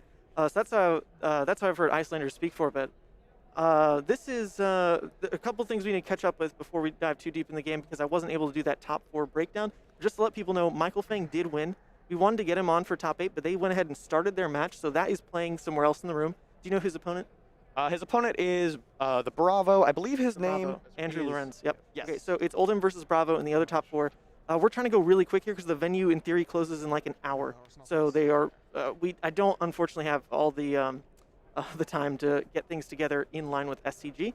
But that's all we're going to speak to that. Let's focus back on this game, in particular the other half of top 4, Mara Faris versus Drew. If you're just tuning in, one of the cameras has died. It's not just overheating, and even the backup is having issues. So apologies. It just is what it is. I can't bring extras of everything, but I tried. Yeah, so to catch everybody up with what's happening in the game, it looks like on Drew's turn, he played a Brain Freeze Fused, and Mara revealed her hand. Some 0-cost card was put back on top. I didn't catch what it was. And somehow 2 Frostbites have been created. I don't know where those came from, but it looks like we are currently on Mara's turn. I think she has just cast a Burn Them All. Yep, she pitching played 2 reds for it. Yeah, absolutely. So getting ahead of a bit of Ash generation here, not like the Burn Them All is necessarily primed to stick for very long. I believe cards in graveyard right now are maybe just, is it just 1? Is it the Billowing? It looks Anything like more? just 1, yeah. So really just using the Burn Them All as a way to go ahead, start some Ash generation, pitching those reds. I know Mara specifically loves playing this matchup. When she was on after for the interview, she said if she could pick any matchup for her last round, her round 8, she'd pick Icelander because it was such a good matchup for her. So I'm really hoping we see that presented here.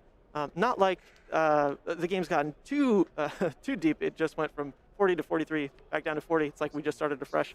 Really eager to see how she plays this. Yeah, I've played this matchup a lot from the Icelander side, and it's very interesting. There's a lot of like little niche interactions that are can be really cool, and I hope we get to see some of those play out. It looks like Mara actually had 2 cards in her graveyard, so we've got just 1 red left there. And it is now back to Drew's turn. He just played an red Aether Ice Vein fused. It looks like Mara probably prevented 1 with Arcane Barrier and then paid the 2 from the blue. So we're going back into Mara's turn with a 3-card hand. Right, so she is definitely on more of a red line deck, but it's cool to see that she's bringing in blues for this matchup. Specifically, answers some of my question of how does she make the matchup so favored. Having all reds and even running into 1 Frostbite can lead to some issues. Like, yeah, you can ignore it and say, oh, well, I'll just pay through it with Furnace and all that. It's still an impediment to get through. So knowing that she is siding in some blues is likely how she's playing around some of that tax as we go forward. Yeah, I think that's a very helpful thing to have. So it looks like Mara's coming in for 7 here, pitching a red to attack with the Miraging Metamorph. If this is popped with Phantasm, it is able to create a copy of target aura you control, so we would get a second Burn Them All, and that would theoretically matter because then you would tick the new Burn Them All up to 1, you get 1 more red card in your graveyard, but that shouldn't be a huge deal. It does not look like Drew has a popper anyway. No, I mean, obviously there's normally the counts of Wounded Bull, Findle's Fighting Spirit. I'm not sure we saw Drew play any Command and Conquers last round, but I've seen some Icelanders also run that to start replacing some of the cards that were banned. Right? Michael Hamilton did that to replace some of the Hypothermia, the Amulet of Ice Loss, to fill those slots. So we'll see if that comes up here, but we know he's at least on 6 poppers. Yeah, I wouldn't be surprised to see that. So far, it looks like everything we've seen lines up with Hamilton's list, and so it would be reasonable to assume that maybe he just copy-pasted that Indianapolis deck and we'd see 3 CNCs as well. Hey, it's a good deck. Can't blame him. Yeah, 100%. I mean, when it wins a calling, Yeah. you might as well play that deck. Yeah, Michael Hamilton's won, what, 3 major events with that deck? I would trust his opinion at this point. Oh, yeah, yeah. Pay 1 or discard. So that's a blue Winter's Bite coming through, basically saying, okay, I mean, I can generate you an Ash here, but it is still a card tax out of hand. Yep, and it looks like in Drew's hand, we've got Ice Eternal, Blizzard, and Polar Blast, so I wonder if he's just going to Coronet Peak here, or if he's going to try to fire off this Ice Eternal for a smaller amount. Looks like that's what he's going for. Right. Well, with how red-heavy Mara's deck is, if she doesn't have the blue to really get things going, then even being taxed 1 card down, because that Winter's Bite basically says the turn's over with those 2 Frostbites coming through, unless the, I mean, at this point, it'd be, you know, pay 3 reds in hand, play out something in Arsenal is basically her only option. Yeah. Otherwise, the turn is just completely stolen. Oh, Michael lost? Michael lost? Oh, wow, we have an update. Michael Feng lost his top 4. So that is Andrew Lorenz guaranteed finals on OG Bravo. All right, so we're going to get to see either Bravo versus Dromai or Bravo versus Icelander coming up next in the finals. So it looks like Mara took the 2 Frostbites and did not AB the Ice Eternal, took 2 damage from that. And we're over to her turn. Now making the call. If it's a 1-cost in Arsenal, that's in her entire hand in pitch. If it's a 0-cost in Arsenal, it's at least 2. This is all banking on the fact she doesn't even have a blue to get started. I'm sure she wants to at least pay for that Ashwing swing, cheat in some free damage with the Burn Them All before it goes bye-bye. Yeah, Burn Them All definitely going away this turn. Let's see it. Okay, that's starting with the 2 reds pitch to pay for probably a 0 in Arsenal then. Just a passing Mirage. That's not a bad play here. I feel like it's, depending on what Icelander has arsenaled, if you catch them with a red here and you're doing nothing on your turn, it's possible they're just going to go back to their turn with a 5-card hand and not actually be able to use it. Absolutely. And that looks like maybe that's what's happening. Oh, but No, Drew does have an E-Strike here, so he should be able to use at least 3 or 4 of his cards efficiently. Yeah, not a great rate when you're playing E-Strike just for the go again. But if you got past a full hand, might as well. Do something with that full hand, generate a little bit of pressure here. Now, without a weapon that actually attacks, you don't get to just, okay, E-Strike, face, clear passing, move on. With that subsequent action point coming from the Enlightened Strike, it would really be up to him if he wants to play out. It looks like Insidious Chill in hand. Yeah. Would be the next thing he does, but then he already has an Arsenal set, actually. The black tripped me up there. I thought he didn't have one yet. So then that's probably just the line. You go 5 Insidious, why not? I think so. Now that I think about it, we actually know that the Arsenal is Blizzard from the Fuse last turn. You're right. We do know it's Blizzard. Correct.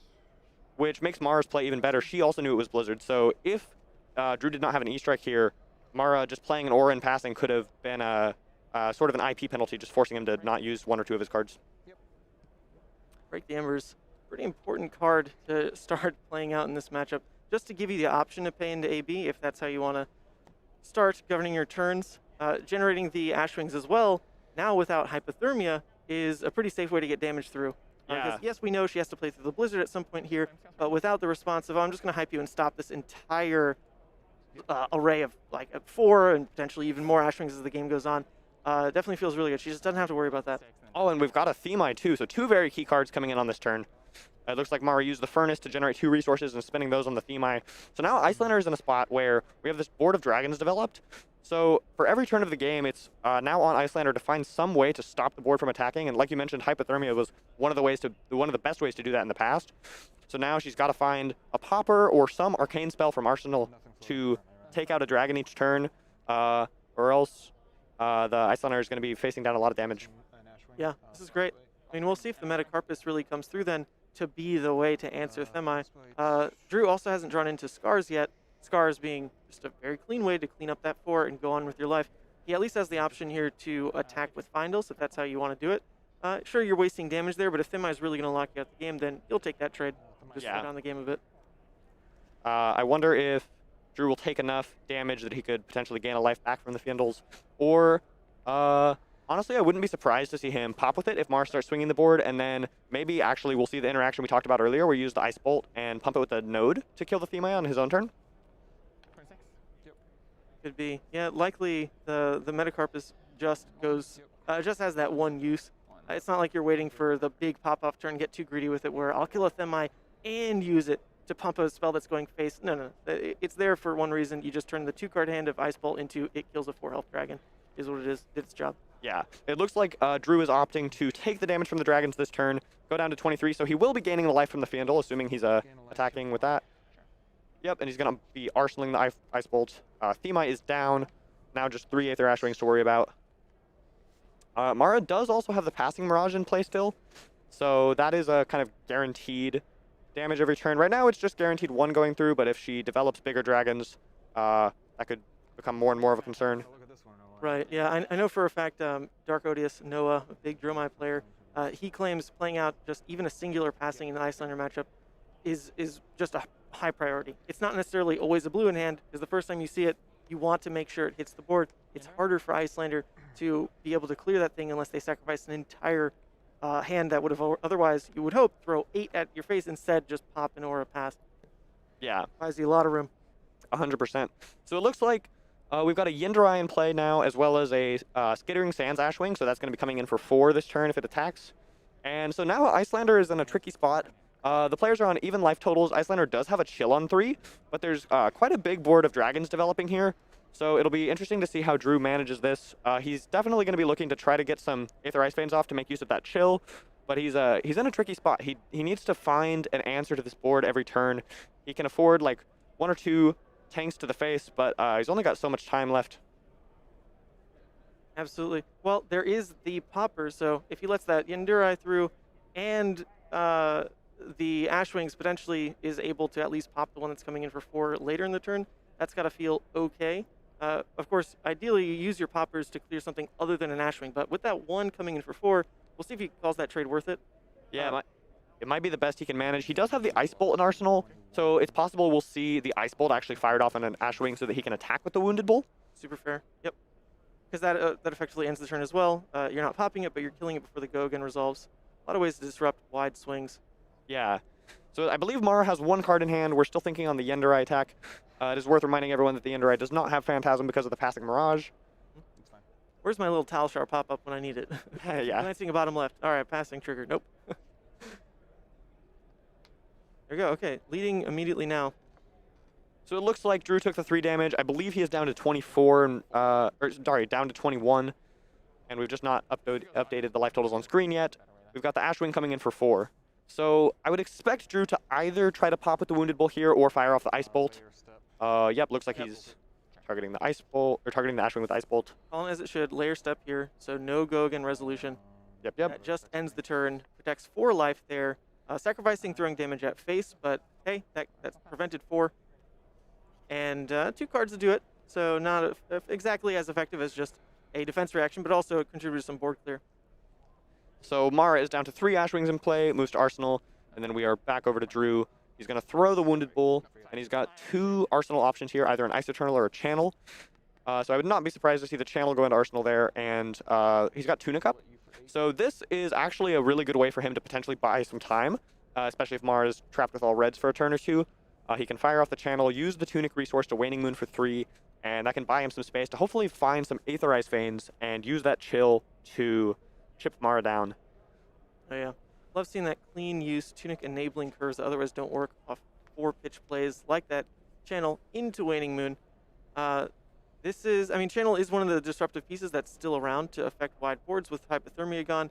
It's Blizzard, it's Channel, it's still the ability to pop that Icelander, it's still the ability to kill in the layer set that Icelander has that can really disrupt wide turns. But the Channel potentially sticking for multiple is really what makes it kind of the best in slot for just buying time in a matchup like this. Exactly, yeah, I totally agree. So it looks like Mara is blocking 5 here, taking 3 damage down to 21 all. And we are moving back to Mara's turn with a 3-card hand in Arsenal. Great parity, but it's actually hard to tell with them continuing to trade life very evenly, who kind of gets that life lead first. Is it the fact that Mara gets an unimpeded turn to swing wide with her board, and that's where things get wild? Or do they continue trading down, and then it's really Drew who has the advantage, because if all things equal from here on out, he's got the advantage of killing on top of potential lethal presented because of Storm Starters. So it'll be interesting to see how it trades down, but it's already kind of been neat to see that they're 21 all. Yeah, I'm very curious to see it play out. We've got Channel Lake Frigid coming down in response to the Asvali. Mara is responding, pitching 2. So Mara has let the Frostbite resolve, and then is pitching 2 red cards to the Furnace, floating 2 resources. Basically, yeah, floating 2. She has no cards left in hand, and then Channel comes down. Each attack will cost 1, so she'll probably be looking to swing with 2 dragons this turn, and that's all she can manage. Coming in with the Asvali first. 2 physical, 1 arcane, no phantasm. And Drew is considering blocks here. Yeah, it's interesting. So she decides to throw the 2-1 split rather than just the 3.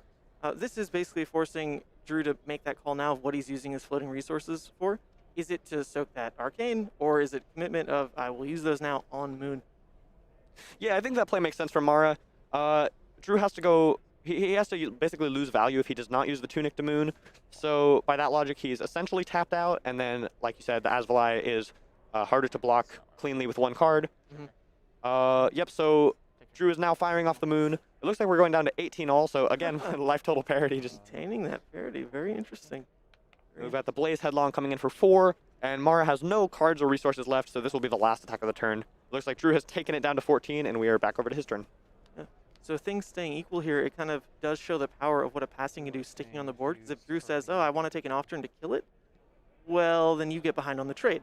Because up until then, it's been equal, but what is that passing going to contribute to the ability of Mara to just keep ignoring that first big swing, at least make sure that can't get popped, make more decisions from then on out. Yeah, and like you mentioned earlier, I don't think we've seen any Scar for Scars yet. Scar is one of the most efficient ways to pick off things like passing and all these dragons that have 4 or less health. So that might be something that Drew will find useful soon if he can draw into some. So this is a very disruptive turn by playing out the blue Aether Ice Vein here, basically saying, Mara, if you got the blue, you got the blue. But even then, I'm going to be making a discard off Insidious Trigger, and you're still impeded with that Channel Lake Frigid. But if you don't have the blue, then you're basically just giving up your whole turn here.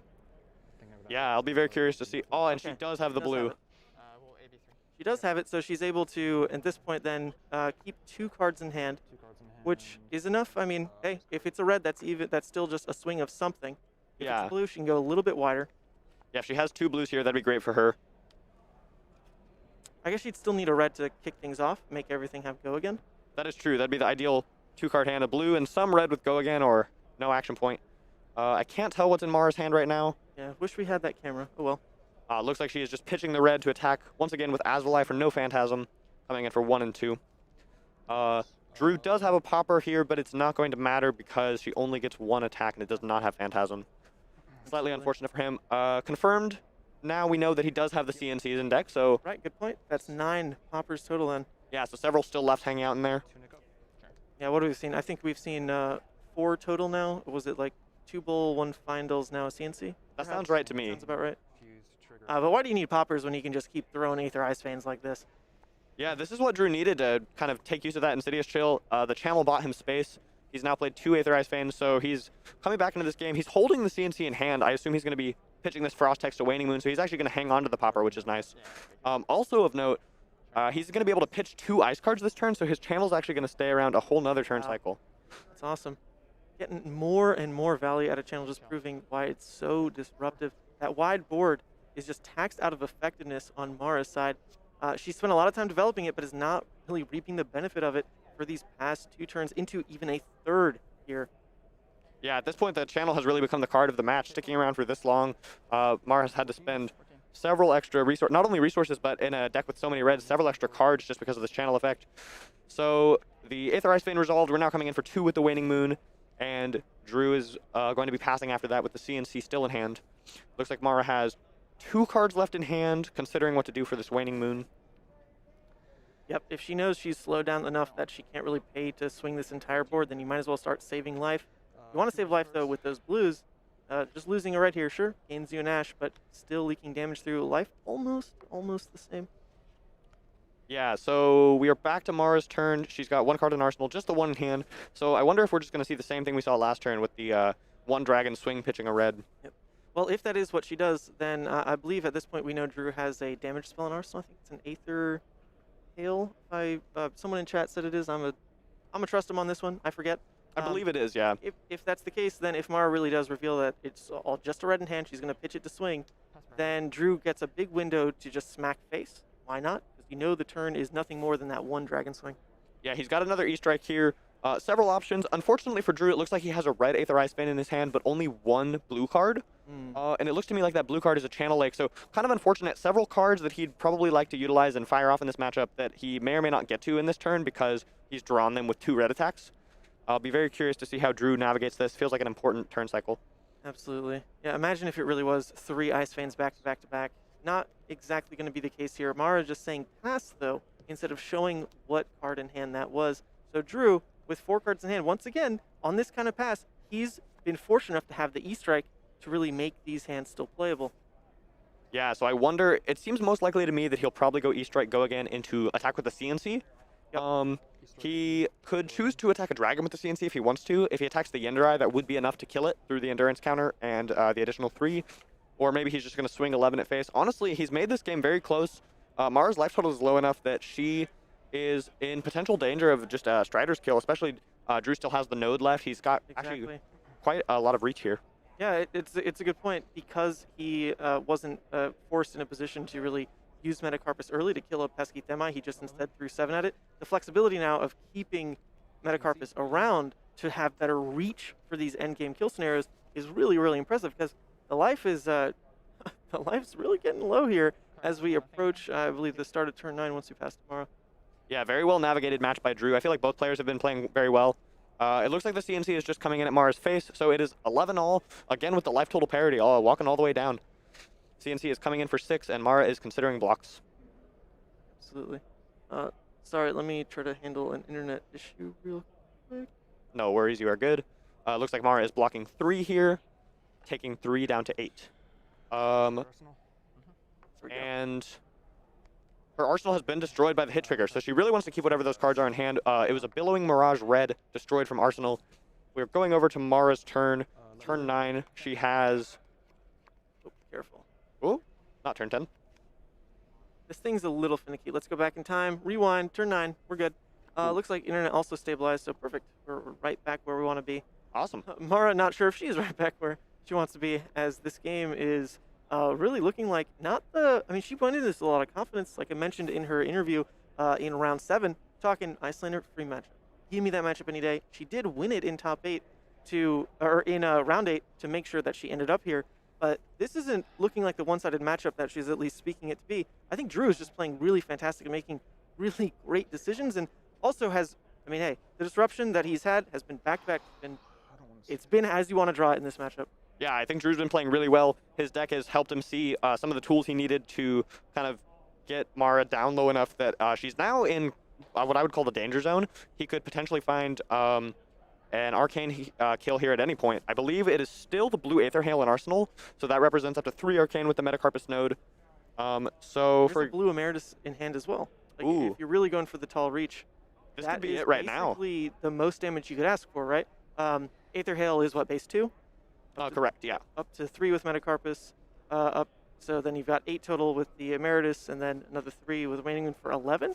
So I actually think, isn't that just dead? That is 11 damage, right? I think you're right. I'm pretty sure Mara only has 1 card in hand here, so I think Drew's maybe just running the calculations here, but... so it's like, is it sand cover, right? That's the calculation he's making. Is it Yeah. sand cover? That would mess it up, but otherwise, even if that's a blue, he's got lethal.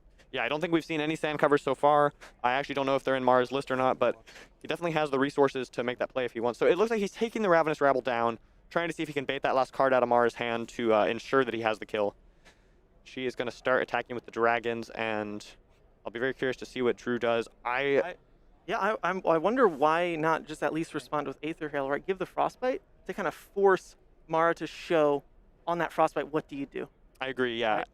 I wonder if it's not the lethal push, even throwing the Frostbite in means you get a better read on that second attack because Mara's forced to pay into it. 100%. Either she has to show her card or end her turn. I wonder if if Drew will fire that off right now in response to the Yenderai. Interesting call. Yep. Thinking in resolution step. Thinking resolution, he says. So he has taken the 3 no Phantasm down to 4 life. Hail first to give a Frostbite, plays around sand cover. I'm not sure what card is in Mara's hand. At the beginning of this turn, we saw her reaching for the Time Snap potion, which is interesting. Also, that's a very good point. If she lets the Frostbite trigger resolve at any point, that means that she is guaranteed dead. So I think it makes a lot of sense for Drew to go ahead and fire that off and try to find some information. Yeah, that's a great point.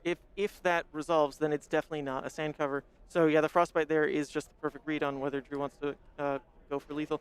Maybe, Actually, am I miscounting it though? It's 3, 6, 5. No, that is 11. It is 11. Yeah. so Drew actually has a guaranteed kill here. I don't know. You're totally right. The Frostbite, once that resolves, even if Mara plays the sand cover in response to it, he can just allow the ward to eat the Aether Hail, and then can still fire off a kill with the Emeritus plus Right, Moon. because at that point it's not a blue, right? So Right. then we're looking at a true 11. Yeah. Yeah, so I believe Drew has the win all locked up here. Yep. I think, is that someone says it's a sigil in hand from Mara. Well, that'll still be Xaxes then. Yeah, not quite enough. Just got to pay into the node, and he did have the full blue hand to do it, so this really should be it. So it looks like Mara is... Oh, so the Time Snap potion was popped. Mara is considering on top of the Frostbite that is being represented by Drew now in response. And I think this is going to be it. Yeah, it is the full blue hand. It's a Ice Bolt Emeritus channel, so and especially starting with that Aether Hail blue pitch as well. Like we know it's there, and if it wasn't, there's even Tunic to help supplement the resource cost here. She shows the sigil, and on the resolution of the sigil with sigil on the stack, he can deal 8. That's crazy. Oh, poor Mara. Here we go. Oh, game. Wow, That look is at that. game. Drew Wow, on Icelander. Drew. Wow, that was really well done by Drew. Really well done. Playing really, really, really well. I hope they get a bit of a break before jumping into the finals. I'm feeling pretty good though, Brody. That was a fun one to commentate. Yeah, that was a very cool game. I feel like we got to see a lot of the interesting parts of that matchup. Mara got out 2 very important cards in the same turn there. The Rake the Embers for 3 Ashwings as well as the Themai. And Drew was able to take care of that Themai right away and really handle the board. That Channel Lake, such a key player there. Oh my god, it stuck for 3 turns. Yeah, and the 3 Insidious Chill bought him enough space to come back. You got 3 Ice Fans off, and yeah, very, very interesting. I'll be curious to hear Mara's thoughts on that game after, because I know, like you were saying, she was feeling quite good about the matchup going into it. So unfortunately, for the little additional interviews like that, we do have to be a bit rushed to wrap this up, so we can't quite do that. I want to make sure we work in one more giveaway because FABREC, wonderful sponsors of that stream, want to give away one more box of Outsiders. All right, one more box of Outsiders. So same deal. If you type FABREC, you'll be entered in just like this to win a box of Outsiders that they will ship to you on release of the product. So go ahead, type in FABREC right now while I set up some things in the background. Brody, thanks for joining me. Yeah, thank you. forget what the plan was for finals. Did we have a plan? I believe the plan was that Alec and I are going to do finals, but I don't know where he went. Oh, that's fair. Alex over there. Is Michael Feng free though? He is right there. Let me go ask him. You wanna do it with Michael? Yeah, that'd be great. All right, go ask him. All right, let's see the FABRECs in chat, everybody. Hopefully- FABRECs in chat. It'll be maybe Brody and Michael if Michael's free. I'm gonna work on some things in the background. You'll still see my face for a bit. Thanks for tuning in. FABREC, FABREC, FABREC.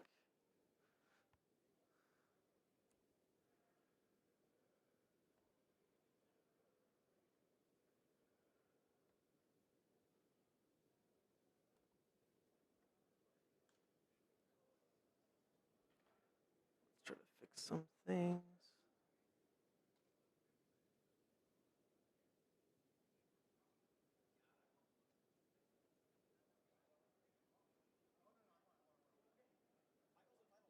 Oh, what the? Okay, I'm hearing actually that we had incorrect info from our spotter. Michael did win. Wait, so it is Michael in finals versus Icelander. What the freaking table spotters suck. That's Alex over there, or Alec. So Michael is in finals then. Fantastic. Icelander versus Oldhim. Tale as old as time. Oh man, the ice finals. We've seen it a million times. Same finals that we saw in the Calling Indianapolis just a month ago. Oh yeah, it's the good stuff. It's tried and tested. Yeah, I'm very glad I got to commentate that match. Very interesting, and a matchup I've played many times and spent a lot of time trying to crack from mostly the Icelander side. Okay, let's see. Sorry, still trying to fix a couple things. I really don't think everything's going to work still. That one camera cable still having issues, but we do have a different sponsor for the finals as you keep spamming FABREC, all right? DragonShield stepped in. You've seen their giveaways come through nonstop throughout the stream. They are sponsoring the final round of this here event. I do feel bad now that I can't give them the full show with this one camera dying, so I'm going to give that one more go to try to fix it. In the meantime, let me update the overlays. Let's do this.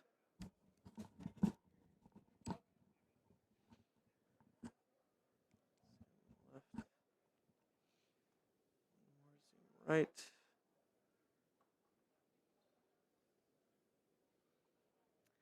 Okay, all right, I'm gonna take one more pass at trying to fix the camera. I'm kind of feeling good about it, minorly feeling good about it. Let's see this. Michael Feng was what seed, do we know? He was the 2nd seed, I believe. Yeah, second seed with 7 wins. 2nd seed versus 8th seed here. And it is Michael Feng. Yeah, so Michael Feng, right off the back of a top 8 at the Calling Auckland just a week ago, also on Oldhim, came right back to the States, came here, and he's showing up again, making the top 8, making the finals. Congrats to him on so many great runs recently. Oh man is a consistency beast. Oh yeah. Absolutely fantastic player and friendly AF person. You know, I was driving home at like 11 last night in downtown Charlotte, coming back from dinner, and Michael was walking alone, just on the side of the road, and it was like kind of the outskirts of Charlotte. And I almost stopped. I wasn't driving. I was a passenger. Because what is this man doing? Like, he always travels with a posse. You're always there. Like, Yangji, like, someone's around. And no, he's just meandering around. And it literally was Michael, because we pulled up very close and, like, up to, like, a stop sign or something. So I had a long time to look at him. It was totally Michael Feng. That's funny. I actually have some explanation for that story. He was there you go. nice enough to walk me back to my hotel after, at the end of the day yesterday. And then he, I guess, was walking home himself to his own hotel. Oh, so that's what it was. Yeah. So he did have his posse. Then he just got abandoned. Up until the end, yeah. That would be my fault. All right, we've got everything loaded in. I'm going to try one more time at fixing the camera, and then we're going to jump into the game and do the giveaway and all that. So 1 second, hold down the fort, Brody. Sounds good. All right, well, we've got the mirror of the Ice Heroes here. A very interesting matchup that, of course, we've seen it play out a million times. Similar to the semis game, I've played this matchup a lot from the Icelander side. We've got what looks to be a standard Bullander list. So far, haven't seen anything that makes me think it is anything other than a carbon copy of Michael Hamilton's deck from Indianapolis. Versus Michael Feng's deck. We'll be curious to see how he approaches this matchup. I think there's a lot of different strategies you can potentially take from both sides, and it's especially as the Oldhim, it's very interesting to see. I think a lot of times Oldhim comes into this matchup with a particular game plan, and they kind of like set the flow, and the Icelander has to find a way to play into that and find a win. Obviously, we saw in the finals of Indianapolis the Charles Dunn Fatigue Oldhim deck with the Warhorn, and that is quite a beast to tackle as the Icelander. You're trying to time everything right, and basically in that game, I believe what we saw happen is actually Michael Hamilton was able to develop a lot of Insidious Chills and rush the Oldhim down before they ever even found the Warhorn. So yeah, I'll be very curious to see both players approach here. We've got the Michael Feng Eeyore altar on stream. He always jokes about how he feels like he's Eeyore when he's playing Oldhim. So recently, our friend Matthew McInnes gifted him this altar. It looks very cute.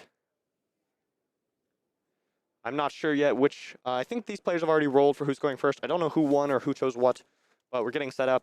Looks like they're finishing up sideboarding. Oh, we've still got the FABRECs coming in, Ethan. Yeah, they're coming in every second. Yep, you're good. Lots of FABRECs in chat.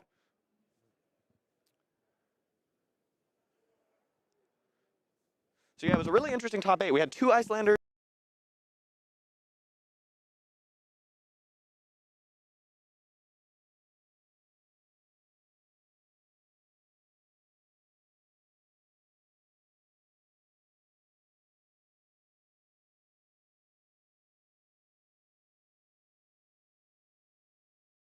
Before that was playing against Josh, Lau, and Dori. Shout out to Josh. 8-0 run in the Swiss, representing Warrior. Great guy. Great run today. Oops. Something froze there. Okay, we're back. Something froze there. Yeah, Fab wrecked almost, but we're back. That was weird. I did plug in a different cable, and we're really hoping that that fixes the camera issue. So let me reset those couple of things and see if that does it. Come on, baby. Let's do it. All right, overhead cam is working. Will the hand cams please function? It's still only reading one hand cam. And not even well at that. All right, keep spamming FABRECs. We're about to fix, or we're about to jump in no matter what. Whether this one camera works or not. Ay, ay, ay. It'll just be what it is. Is what it is. Okay, now the other one works. Wonderful. Now the other one's working. Will this one please work? I'd love it if so. All right, let's give it the old replug. See if that does anything.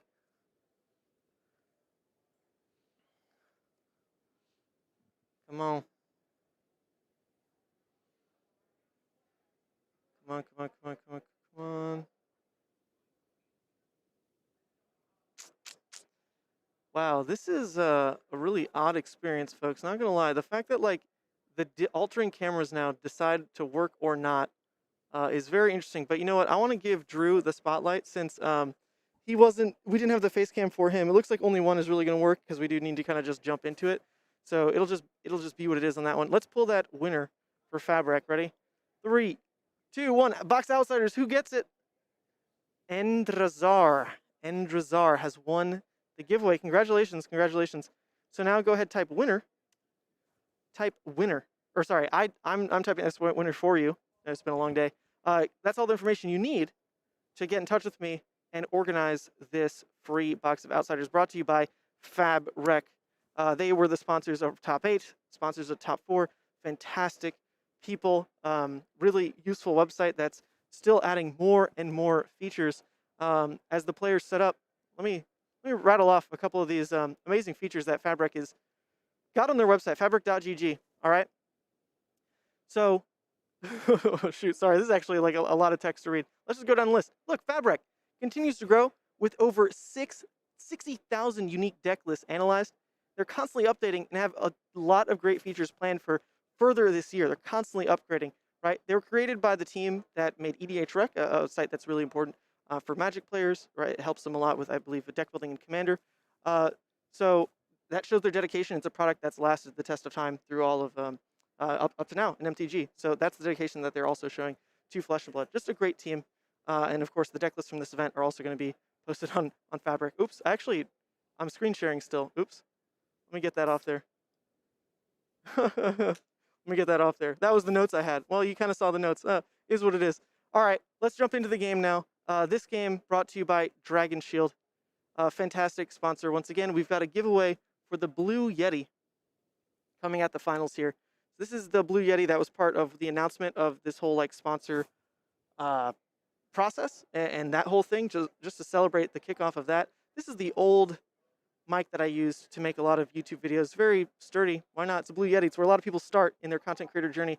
We'll be doing that giveaway at the end of the finals here.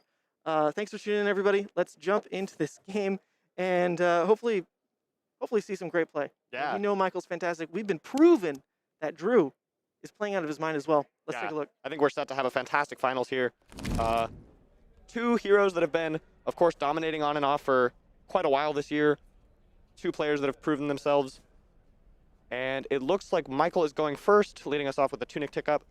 So first thing of note here, Drew's equipment I think is pretty standard. The Iron Hide Gauntlet rather is the usual choice into Oldhim. Michael opting for AB2 plus Stalagmite. I think the most two common equipment setups we see from Oldhim are either AB2 Stalagmite, like we see here with Tunic and Crown, or also Tunic and Crown, but AB3. A lot of Oldhims will play the Lantern instead of Stalagmite. So if Drew has chosen to keep his Scar for Scars in the deck, that Stalagmite can potentially be quite the nuisance, giving you Frostbites, preventing you from playing your second attack each turn.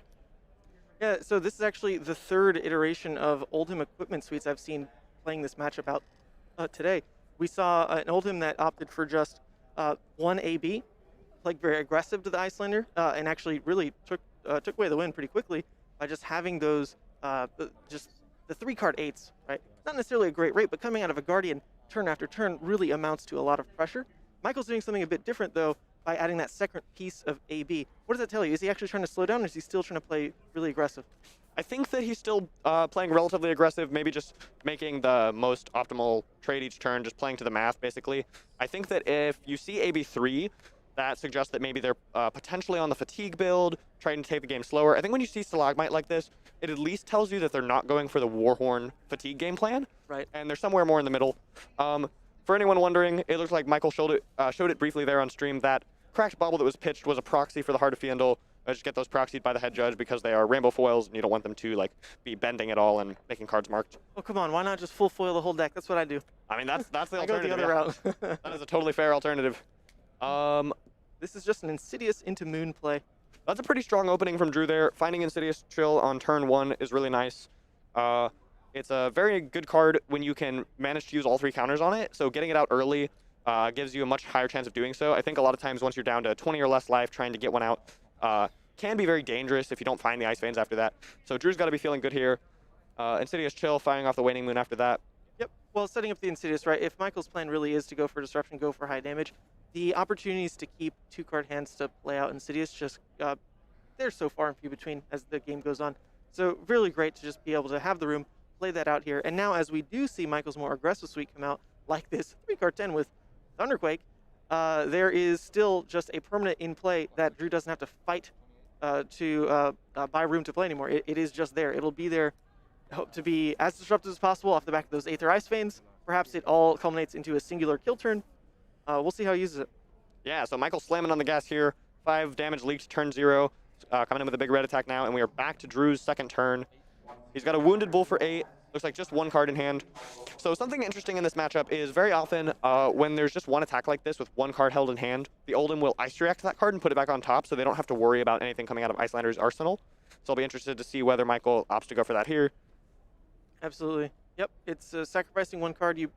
I mean, with a 4-card hand like this, if you just block 2 Ice React, still return Titan's Fist, that's probably still a win across the board. You've bought a lot of health because you're still blocking. You've also denied their ability to start setting up any pieces in Arsenal for either disruptive plays or setup plays. And then you're still returning 1 card 4, which, I mean, yeah, it's not presenting a Frostbite anymore like good old Winterswell used to. That's still a good rate if you can turn 1 card into 4. Yeah, absolutely. So it looks like Michael is choosing to block with the Stalagmite here. The Frostbite, of course, is not going to do anything since there's just 1 attack from Drew's side. But he's basically just saying, your deck deals a lot of arcane damage. I don't know for sure that I'll be able to get full value out of this Stalagmite. because I don't know how many physical attacks you're going to play, so he just wants to throw it in, get the 2-block guaranteed, and maybe the second use of Stalagmite will be more utility, give him a Frostbite. Michael's turn, like you said, he's just coming in for 4 with the Titan's Fist, and he has no cards in hand, just the 1 in Arsenal, it looks like, and Drew is thinking on blocks. I'm really enjoying how far left Michael's putting the first attack of his turn, as if he's playing Fi or something that's going to use that whole combat chain. Come on, Michael, slow down. At max ever, you get maybe 3 attacks off, like E-Strike, Titan's Fist, although he doesn't have snaps to really enable that. So, no, it's really like too wide, but he's going all the way to the left with that first combat chain placement. Especially against Icelander, that's a dream for Oldhim to get off 3 attacks in 1 turn. Oh, yeah. There we go. 2-card hand, 7. Going for just good value plays as he sees them. That's what the red attacks of an Icelander deck are for. Just be good rate, be good value. Land Strike has more flexibility than being just a 2-card 8. It never reaches that. So just opting for +2 buff. Yeah, so not too unlike last turn. This time Michael had his Tunic up, so he used that to use the Crown of Seeds. He's got 1 damage prevention floating, so most likely we'll see 2 cards block out the full 7, depending on what his hand holds. It is possible, again, that we could see the Ice React from Michael, put that last card back on the deck.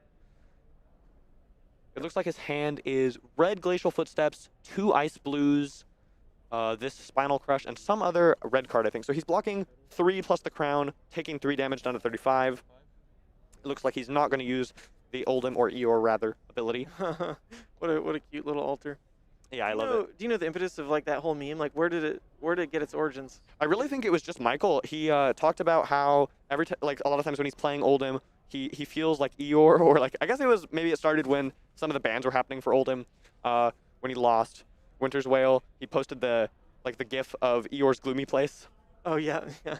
Yeah, I saw he had a whole thread on Twitter that was really well done. It was like 10 different shots of Eeyore. I don't even know how he sourced those with just like the perfect caption every time. Yeah, it was so funny. Very, very funny. I didn't know Mike called that side to him. I love the guy. I hadn't seen him be that just be that funny.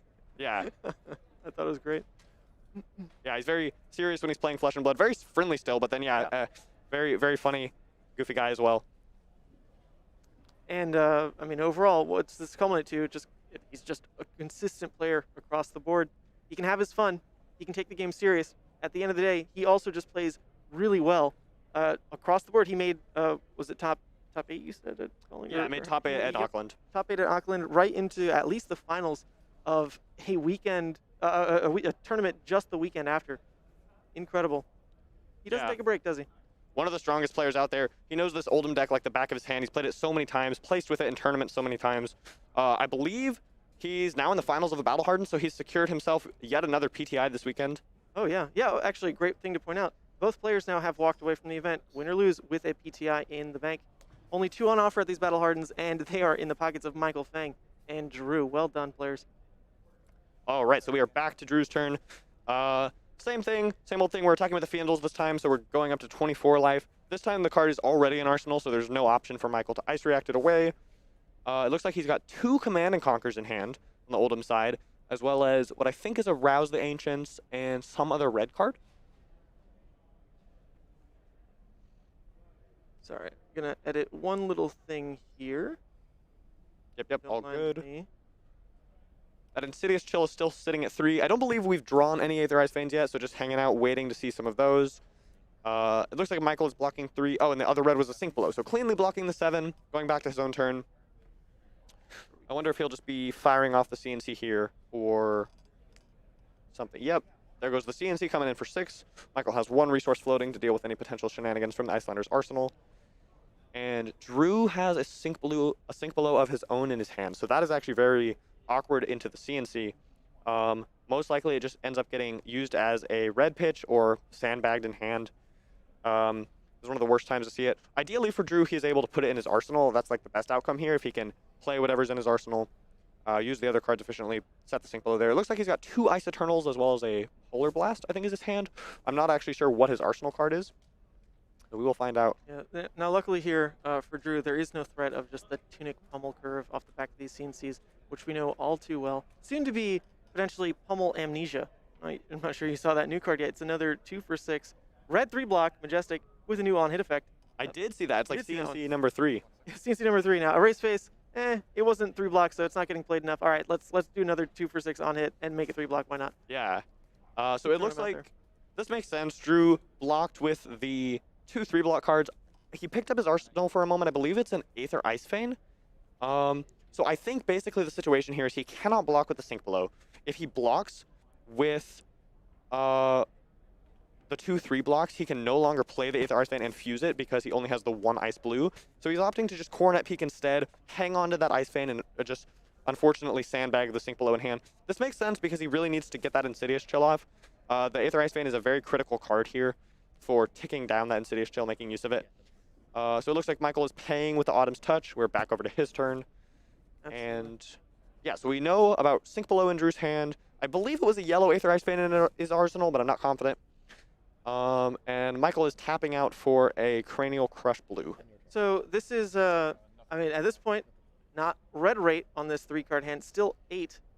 Coming through with just these windows where Icelander doesn't get to impede anything with a Frostbite, even if they wanted to. Sure, they can still create one. Is it going to affect the cost curve of what Michael's trying to do? No. When you just lead with something that costs us clean 6 like that, there's no need, if it was like a Macho, to start with Tunic or anything like that. Nope. Just throw your 2 cards in pitch, come in for your 10 to 8 in that little bit of range, and just put on pressure. So we are back over to Drew now. He's down, it looks like 12 life here. Got the chill in play. So we're firing off the chill for the first time here. Got the red Ice Fane. Oh, it was red. So this is good for him. Very good. He's also going to be able to arsenal that Ice Bolt, and he has the Tunic up. So once again, kind of like we saw with the channel last match, he's going to be able to fire off the Ice Bolt, use the Tunic resource to Waning Moon. So we'll get a 2-card 6 plus the Frostbite if it matters. Yep. Michael does have his Tunic up, so he has a lot of options here. It looks like he's got a double red hand. Oh, I think that's a blue pummel. So 3 blues and 1 red Endless Winter, I think it is. Just thinking here, he has an Insidious Chill trigger to deal with, and then no matter how much damage he blocks from this Aether Ice Fane, he's going to have another discard or pay 2 because of that hit trigger. Yeah, not the kind of disruption you want to see when you could potentially go for a pummel play. Going to be disrupted at least in the short term now.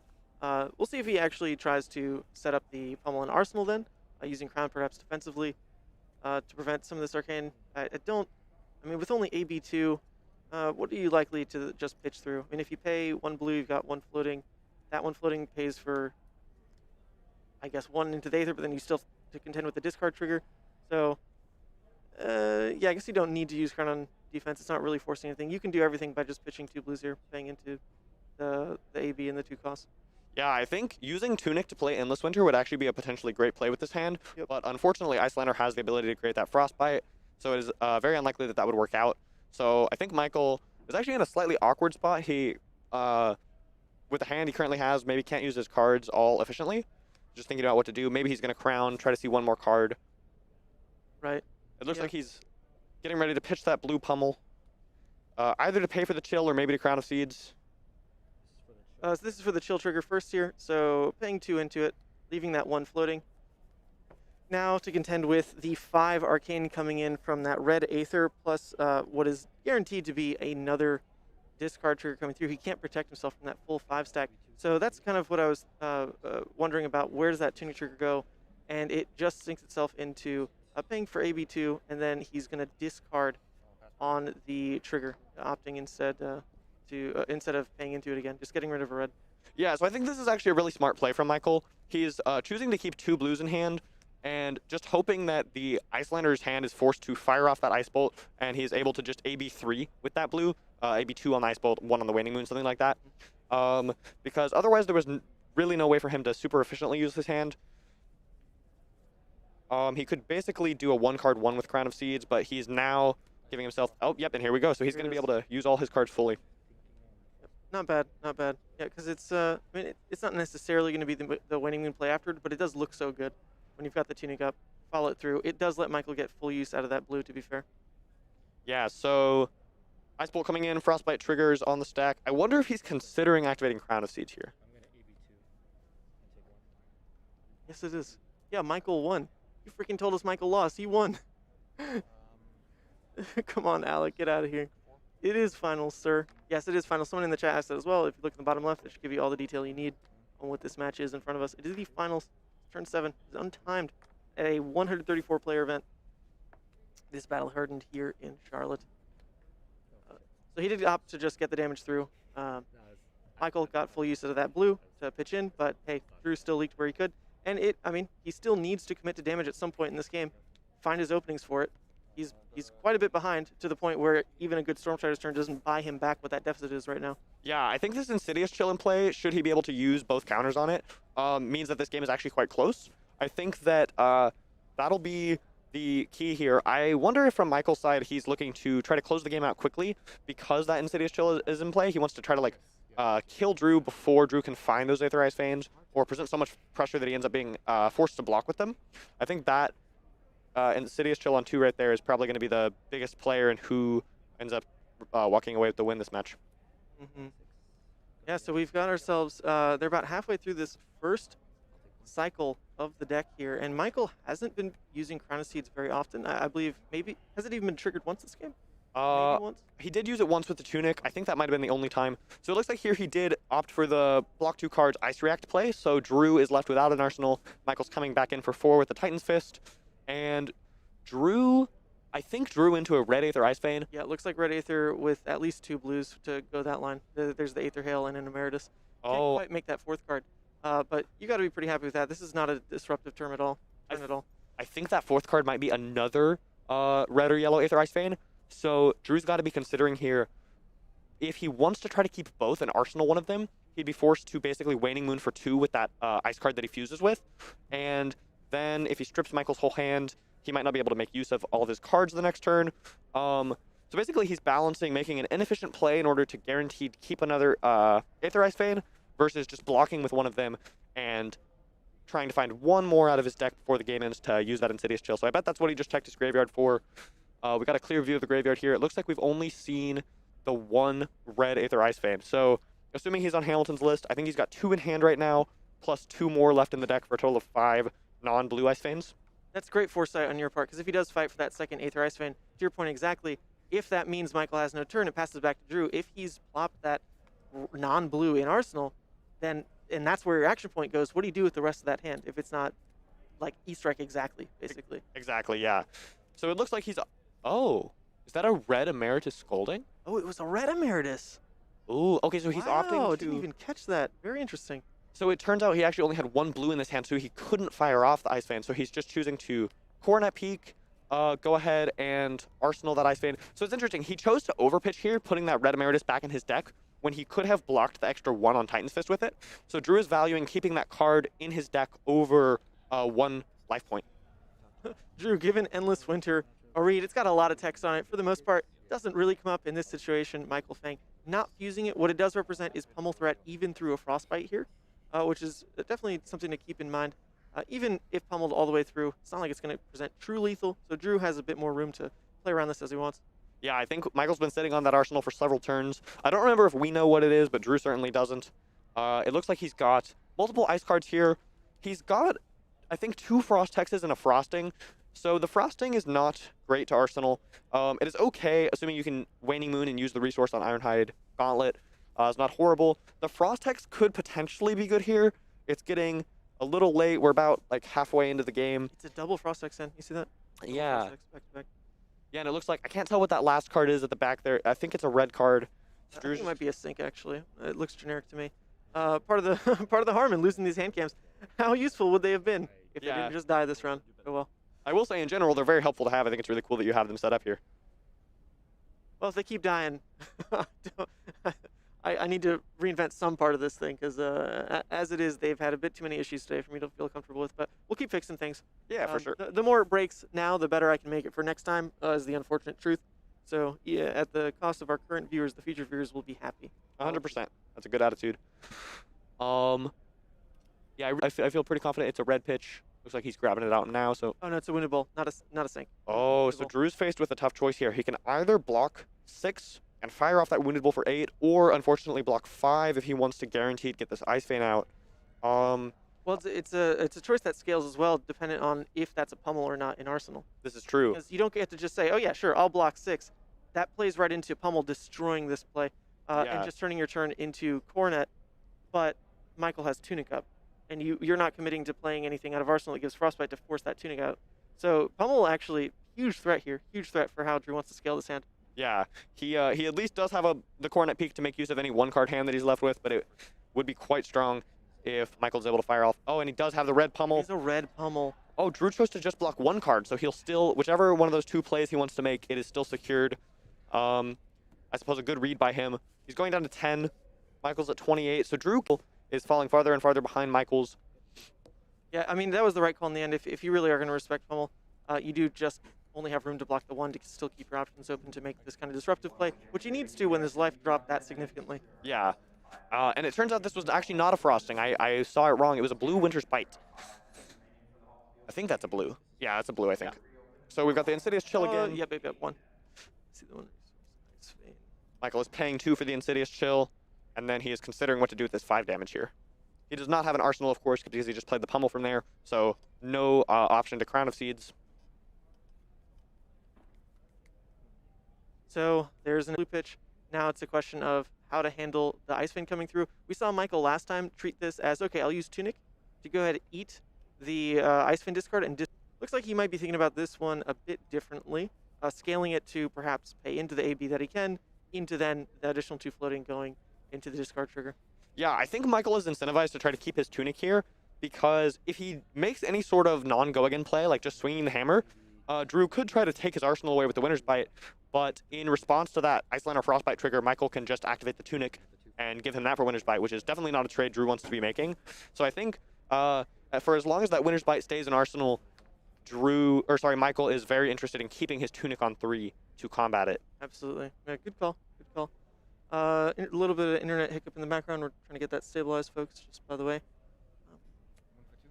Gotta remember, this is the finals. No reason to play quick on any of these decisions, and Michael's someone who normally makes very good snap decisions, so when he's got that extra bit of room to play with timing-wise, really make sure he's playing perfectly. That's what obviously, it's what everyone chases to do. Michael, I would almost say, does it the most consistently, maybe right behind Michael Hamilton. I really respect Michael's pace of play. Yeah, he takes his time when he needs it. He doesn't ever rush, but he is good about playing quickly if he knows for sure what he wants to do already. So Drew actually made a really smart decision on the last turn, I think, to go ahead and just Waning Moon with that Winter's Bite, get the 2 damage out of it so that it doesn't get trapped in Arsenal. I think it could have ended up basically doing nothing or just taking the Tunic. So instead, he's choosing to take Michael's Tunic counter to AB1 and just leaking that 1 damage through. I think that was a heads-up play by him. E-Strike is coming in for 5 draw a card. Drew, again, does not have an Arsenal. It looks like his hand is all blues, so maybe we're going to see a 2-card block and then Coronet Peak plus Arsenal. Yep. Just slams down the block 6. A tiny bit of inefficiency, but no big deal. He's got what he wants to do with those 2-card hands, and it's not going to be susceptible to an Ice Rack in this kind of situation because it's just Coronet with no Tunic up. That at least demands some kind of interaction into Arsenal. Did we see what it was that he kept in Arsenal? I believe that card is a blue Emeritus Scolding. Emeritus Scolding, okay. So he should be able to use a blue plus the Tunic resource to fire that off with Waning Moon for a total of 7 damage on Michael's turn. Not an insignificant number at all. It looks like Michael got rid of 1 card to the peak and is now throwing Glacial for 10. He has Tunic on 2, and that last card is in his arsenal, so he's totally shielded down to arcane damage. So most likely Drew will try to fire off that Emeritus to deal 7. It looks like maybe the last... I see Polar Channel, Aether Ice Vein, Ice Bolt. Yeah, I think we've already seen... I think it's a yellow Aether Ice Vein. That would make sense. Yeah, I believe we've seen all 3 reds. So now he has to consider he is at 10. So this attack is lethal. It is possible that we'll see him fire off the Emeritus, block with Coronet Peak, go to 2, and then fire off that Ice Vein and really force an endgame. I think whatever he chooses to do, it is imperative that he keeps that Ice Vein and uses that final chill trigger. Absolutely. It's going to be the last window to realistically do it. If you just say block pass, it's giving Michael more room to provide even more threat next turn because the life total has dipped at least a little. So with your window here to know that, okay, I'm not dead to a pummel in this type of situation, I can at least throw 1 card in front of this and not die, get my disruption off, try to, I don't know if you can really stabilize from there, but you can feel like you at least got your value out of Insidious, did what you could to get yourself to a more stable spot in the game. Yeah, 100%. Drew is definitely not out of this game yet, but his time is running out. He needs to find a play here that really brings those life totals back closer to parity.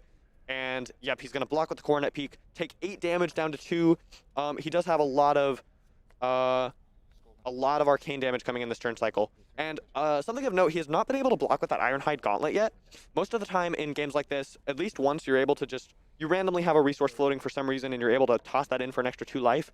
And we're getting to the point where it's possible he's not going to be able to use it for free and he's going to have to make some sort of inefficient play to block with it. Hopefully something lines up for him. I'm not sure what the the 2 ice cards are here, which one he's going to arsenal, but we definitely are seeing an Aether Ice Vein played. It's likely just the Polar Blast and Arsenal, right? A bit of a cycle, potentially free damage if he, if he can track all the cards that are going to be used on Michael's turn, depending on all these discard triggers now.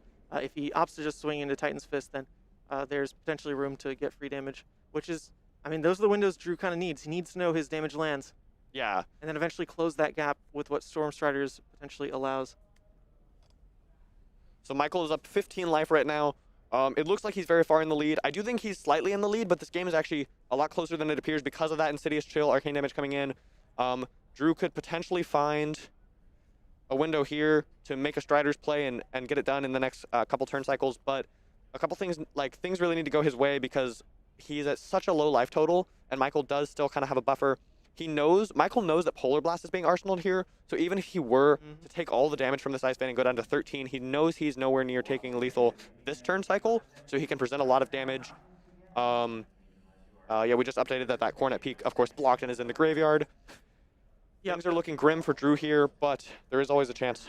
Yep, at least the Polar Blast is a free cycle at Arsenal. It's not like he's showing something that could potentially get a little bit more stuck. Like if the situation was forced with a Frost Hex or something, then you truly have to spend a turn, play this out, fight for a new Arsenal. With the Polar Blast, it'll at least cycle out, so Drew can get what he wants to potentially close the game. Like Blue Emeritus, try to go really tall on a turn with Waning Moon to close things out. I feel like that can't be his next ideal target after Polar Blast. He needs kind of like one more damage turn in before he sets up what he needs to kill in Arsenal. The gap's just a little bit too wide still. It looks like Michael he used his Crown of Seeds, so he now has, I believe, 3 cards in his actual hand. He blocked some of the damage from the Ice Vein, paid for the effect, using a total of 2 blues. So I believe he AB'd 2 plus used the Crown, only took 1 from the Ice Vein down to 15. Polar Blast goes into Arsenal, and Michael is left with a 3-card hand. Is that 2 Rouse the Ancients in his hand? I believe, yes, it's 2 Rouse. Is that last card a Cranial Crush by chance? No, it's a Disable. Okay. So yeah, he's just going to hammer. All right, playing conservative with this. Playing conservative. He knows, obviously, what the arsenal is coming out of Drew. It's not an incredible amount of damage. It is something that leaks at least a bit. With only AB2, there's at least 1 damage leaking through. So I guess what he was more afraid of is somehow if he throws the Disabled, not only is that not a great rate, coming in for just 7 for 3 cards, there's very clearly only 1 resource plus the commitment of Tunic to block out any potential Arcane. I don't really think Drew would make the play of going Stormstriders to make the turn really any taller, but Michael looking to set up Arsenal at least, because Tunic, to use Crown, that's just a huge bonus if that's how he wants to play it, by getting an Arsenal ahead. I think Michael's probably pretty happy to see this Polar Blast fired off here because he's going to be able to AB2 with one of these blues. It was otherwise just going to go to waste. I think Drew probably was looking to hold that card in Arsenal maybe, but I think it looks like he's got a lot of reds in his hand. I'm not sure. I'll be curious to see it play out. So Michael's only taking 1 from this Waning Moon down to 14. Now, by showing the blue in hand pitching into double AB like that, then this can't be a pummel, right? There could have been a world there where he only AB1. He only uses AB1, and then can still bluff around this hand potentially being pummel off Tunic. And then how does Drew react there? I mean, that kind of gets crazy. Does he just say, well, if you have it, you have it, that's game, and still only block maybe 3? It could have been a bit of a bluff play. Michael doesn't feel like he needs that kind of line to win, just playing for max protection of his own HP. That's a very good point. It would have been really exciting if we saw him knowing, we know what his hand is, so it would have been really cool if we saw him make that pure bluff. But yeah, no, he's just going for the math play. Yep. Drew is going down to 1, blocking with that what I think is a yellow Aether Ice Vein. Yep, another. I think that's his 3rd yellow at this point too. So he actually saw his Aether Ice Veins in great sequence. Never found a spot for another Insidious Chill to find room to really have another string of Aether Ice Veins that are going to do anything.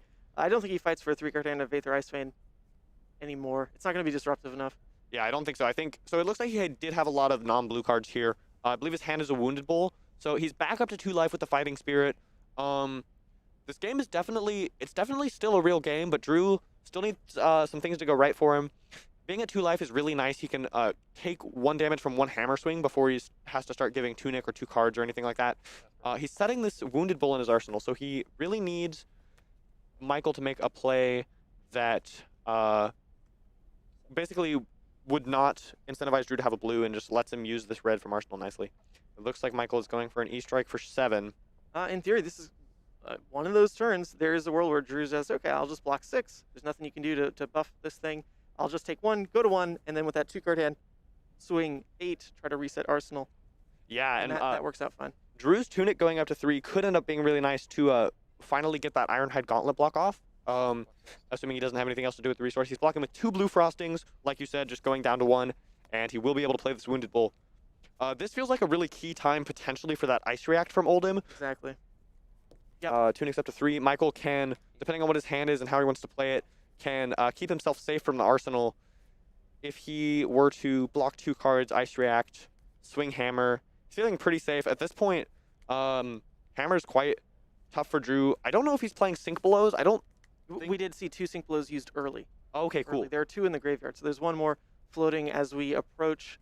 I mean, Drew's basically like 1 hand off of seeing his whole deck or so, because there's been draws. Well, no, he's like 2 hands off. There haven't been that many draws from like Polar Blast and Cold Snap. But there's always that thing, keep in mind, by turn 15, as long as your deck's 60, you have then seen your entire first cycle. So there should be 1 more Sink Below. If he's running 3, to be fair. We don't know. Yeah. I think it's fair to assume that he's probably running 3, so that could be a key card to draw here to cover up the Titan's Fist and prolong the game 1 more turn before he has to start blocking 2 cards on each Titan's Fist. I believe the card he's putting into Arsenal here is a Blue Emeritus Scolding. Blue Emeritus. He's fighting for it. Yeah. It's to the point where if Michael ever cheekily says, you know what, like I think I can close the game here and I'm just going to take this 8, that's where the huge punish comes out of, okay, well, I've got Emeritus in Arsenal, I've got Tunic up, I'm ready to try to lethal you on the stack. Michael will probably never make those plays, but what that means is it's slowing down his ability to ever play greedy for it and just say, yeah, you know what, take 8, we come in Glacial Dominate and the game's just over, like some other players might snap to play. Right. He's never going to go for those lines. He wants to make sure it's as safe as possible to close out this game. And he should feel in a really good spot, especially if he gets off an Ice React, which I don't think is possible based on his hand. I see double Sink Below Earth, and like a Mulch or something. Yeah, so no Ice card. No. It is possible he could sink into an Ice card, but I don't think he makes those kinds of lines. I don't either. I think it's too risky. Michael's definitely aware of all the ways he could potentially be killed in these next couple turns, just trying to play around everything and find the best line here. Oh, well, actually, to be fair, because he has double Sink, he's got 2 chances to dig for that Ice that don't really punish him. If he's planning on using both Sinks to block anyway, and like, why wouldn't you, right? That blocks the 8. Yeah. So he can go 1 by 1, Sink on those cards. And if he finds the Ice, amazing. If he doesn't, then his plan of returning Titan's Fist is probably all the same and hold 1 blue in hand. So actually, yeah, he probably does do that. Yeah. He has the option to Tunic Crown of Seeds. Of course, it doesn't make a... Oh, and he is going to go for it, yeah. I think maybe it feels kind of bad to do it because he does have those 2 Sink Belows, and he can just cleanly block the 8, so he may or may not end up even using the prevention from Crown. But I think he's really just trying to dig for cards. Maybe he's looking for a red to play.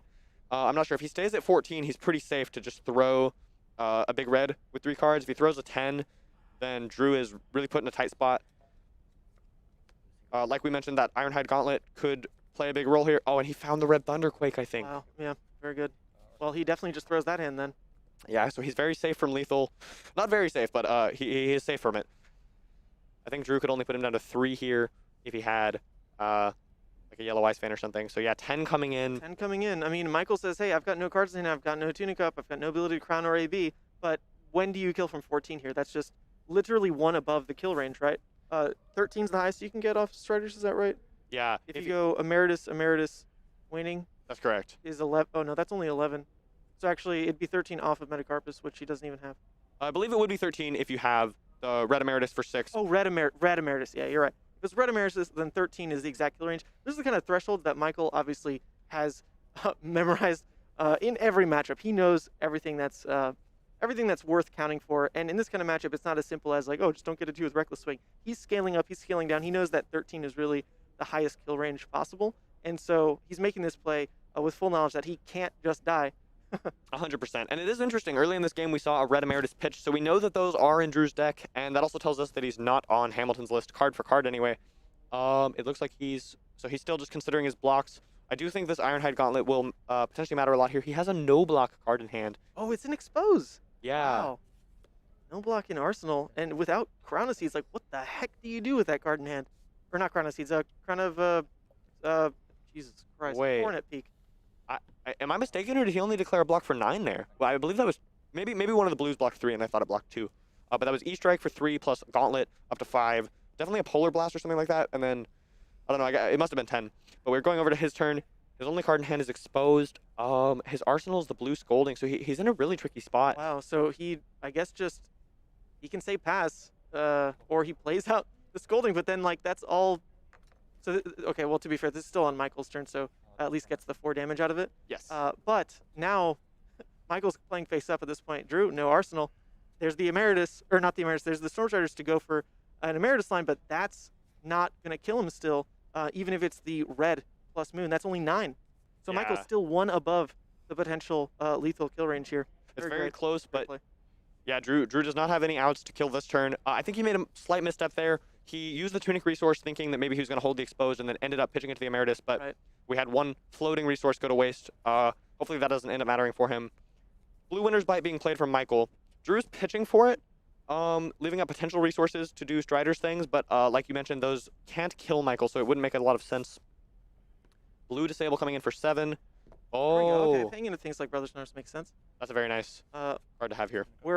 I believe I'm 2 turns behind on clicking this. So let's just go ahead and call it turn 14. We're now getting into that first hand that was pitched realistically. I mean, Crown was used, I believe, twice. So a little bit of accelerated, but pretty much next hand is when Michael sees what he was expecting. We've got Spinal Crush coming in for 9. 1 resource floating, Tunic up, card in hand, so he's pretty secure here. Drew does have the Arsenal. Man, that was weird. The camera freaked out. Couldn't focus on that Spinal. And then he flipped it upside down. Totally worked. Oh, he knows the Alright, magic funny. trick. Funny. So Drew's hand only blocks a total of 7. Even with Tunic is only 8, so we might see the end of the game here. Yeah. That's crazy. That's another non-block in his hand. 2 2-blocks, 1 3-block. Yeah, we've definitely hit the stack. I remember seeing these cards pitched early on. Coming back to bite him. We see the judges circling like vultures in the background. They counted up lethal. They're like, all right, buddy, wrap it up. Funny. So he goes for his only line to at least be a little showy as the game ends here around him. It's not going to be lethal. Yeah, Drew is going down It's not gonna swinging. actually disrupt the damage on the board, but it's at least something before he can't block this and loses. The Aether Fan does have the effect, but Michael has no cards in hand. He chooses to discard, and I believe this is the end. Yep, there it is. Michael GG's Feng. to Michael freaking Feng. Claps around. Now, I got to say, also hats off to Drew. He's not a player I was super familiar with, but watching his journey actually all the way through the top 8, that was pretty cool. Really amazing play in those first top 8, top 4 out of him. In this game, Michael, just a phenomenal player. He's going to punish any potential misplay, and I think we pointed out a little bit. It might just be, it's getting long, right? It's getting long, but that's when Michael starts to thrive. He's built for these things. He and Yanji will play for, all night. It's like, you want to sleep tonight? Nah, let's play Fab.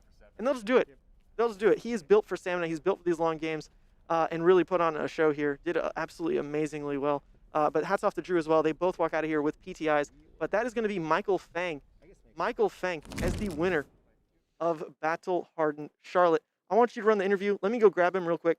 Sounds good. And then we've got to do, actually, in the meantime, I'm going to run the ad for DragonShield and pop up one more giveaway. Oh, actually, shoot. This giveaway is connected to Twitter, not YouTube. So let me pull up the Twitter post. Oh, congrats, Uber. Uber had his kid today. Oh, thanks, Twitter, for letting me know that. That's amazing. Oh, awesome. Congratulations to him. Congratulations, Uber. Let me find that post that's connected to the giveaway so I can share it properly. Copy link to tweet. Okay, here we go. All right, so a little bit different for the giveaway because it's tied to Twitter. So if you want this blue Yeti, I've got some other accessories for it, so we can talk about it if you win, if you want them. But go ahead, retweet that tweet that I linked in the chat there to go ahead and enter yourself this last giveaway of the night. We've got DragonShield to thank for that lovely finals. I'm going to go pull Michael in the meantime to get you guys your interview and get all of you in chat to congratulate him on stream and then wrap this sucker up. Let's run that DragonShield ad real quick. Give them the spotlight they deserve. They're a fantastic sponsor of the stream. Absolutely love working with them. And they've got this fancy little app that they want to tell you about. So stay tuned for that, and we'll be right back.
All right, everybody. I dropped the link to the tweet again.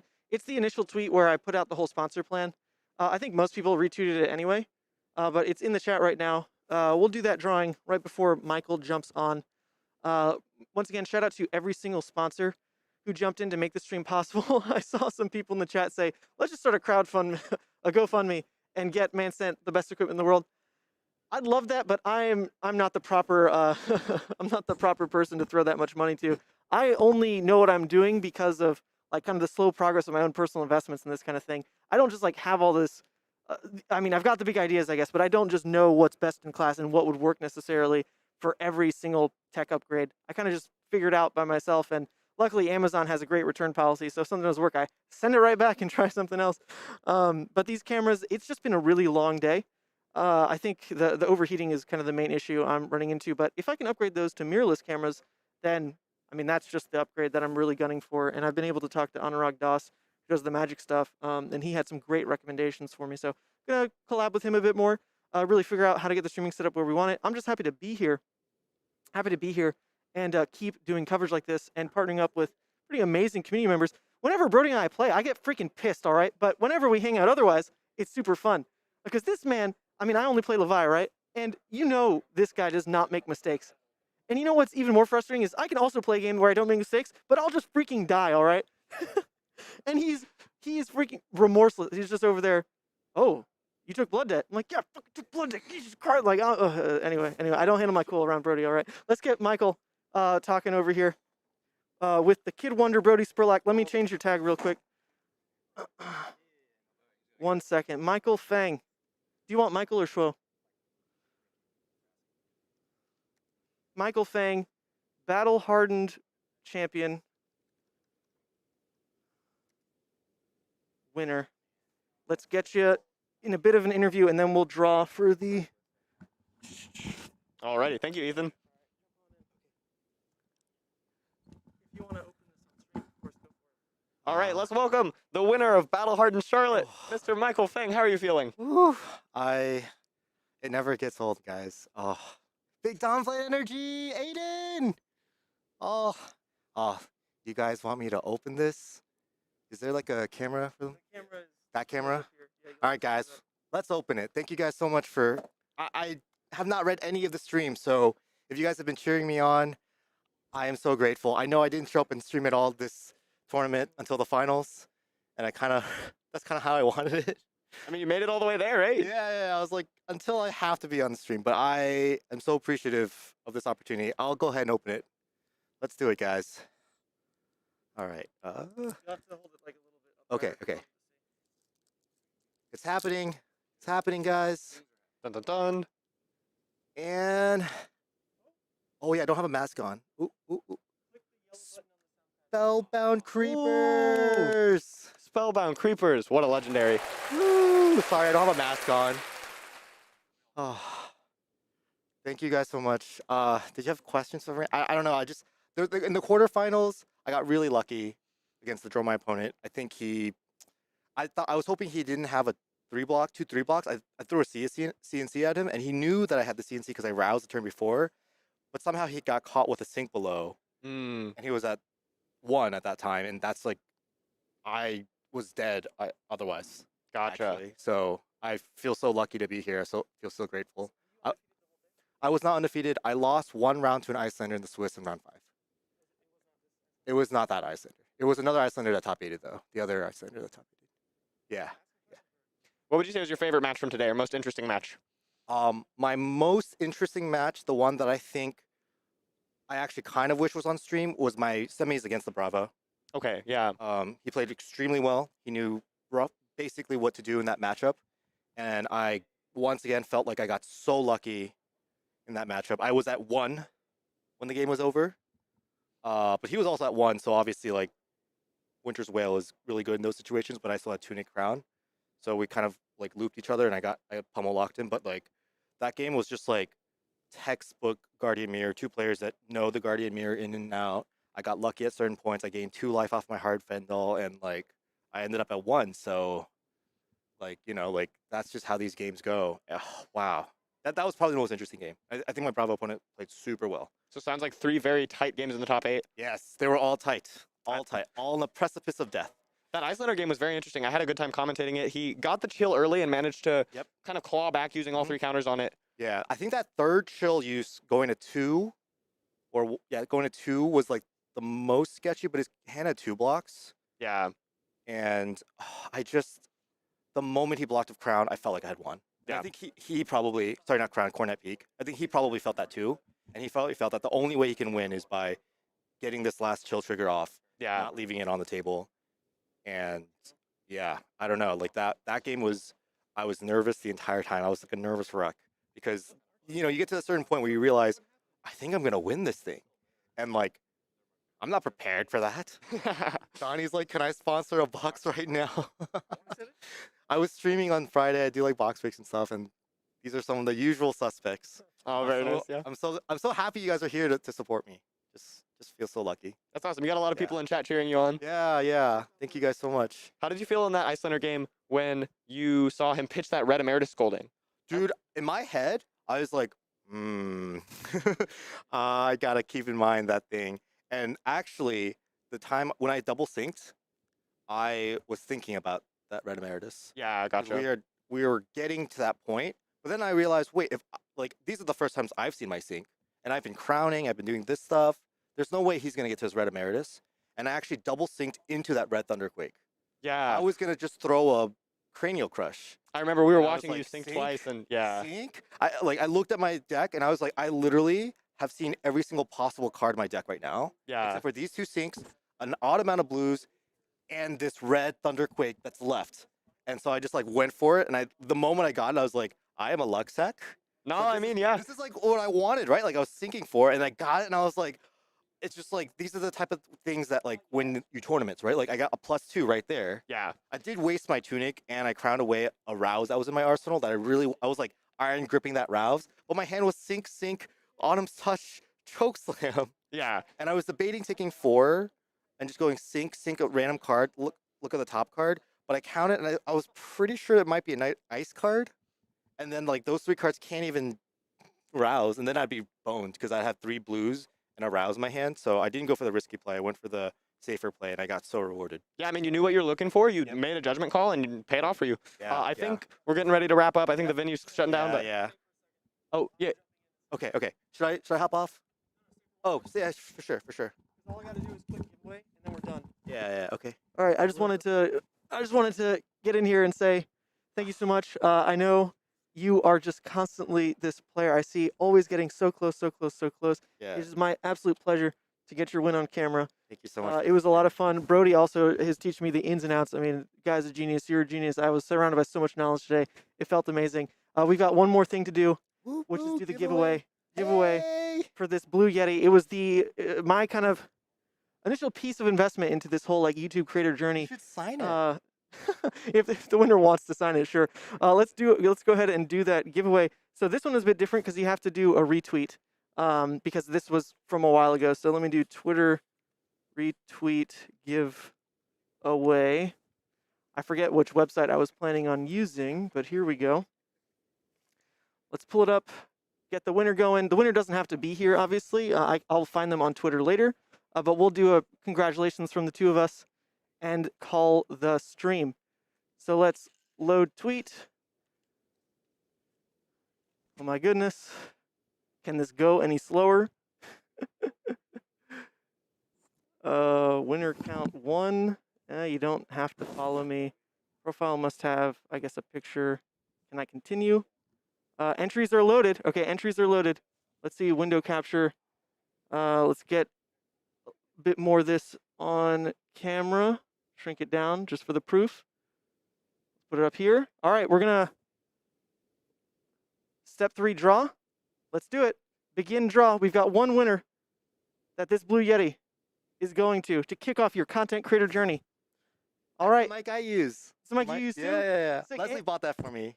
For your podcast and everything? Yeah. Oh, well done. Well, It's really good. there you go. You got a champion vouching for the quality of this here product. Let's do that draw. And creating draw. Drawing winner number 1. Rejected. I'm so sorry. I don't know why it rejected that top tweet, but it is what it is. I literally don't know why. Congrats. But there you go, Sareva. Sareva Congrats. C. Congratulations, Sareva C. I will find you on Twitter. You don't actually have to be here, okay? So I will message you. We'll get this out to you no matter where you are. Happy to cover shipping and all that just because this was a big success, honestly. More upgrades to come, more events to come, more games to capture, more, exciting new reveals tomorrow with this whole spoiler season. Just really happy to have been a part of it.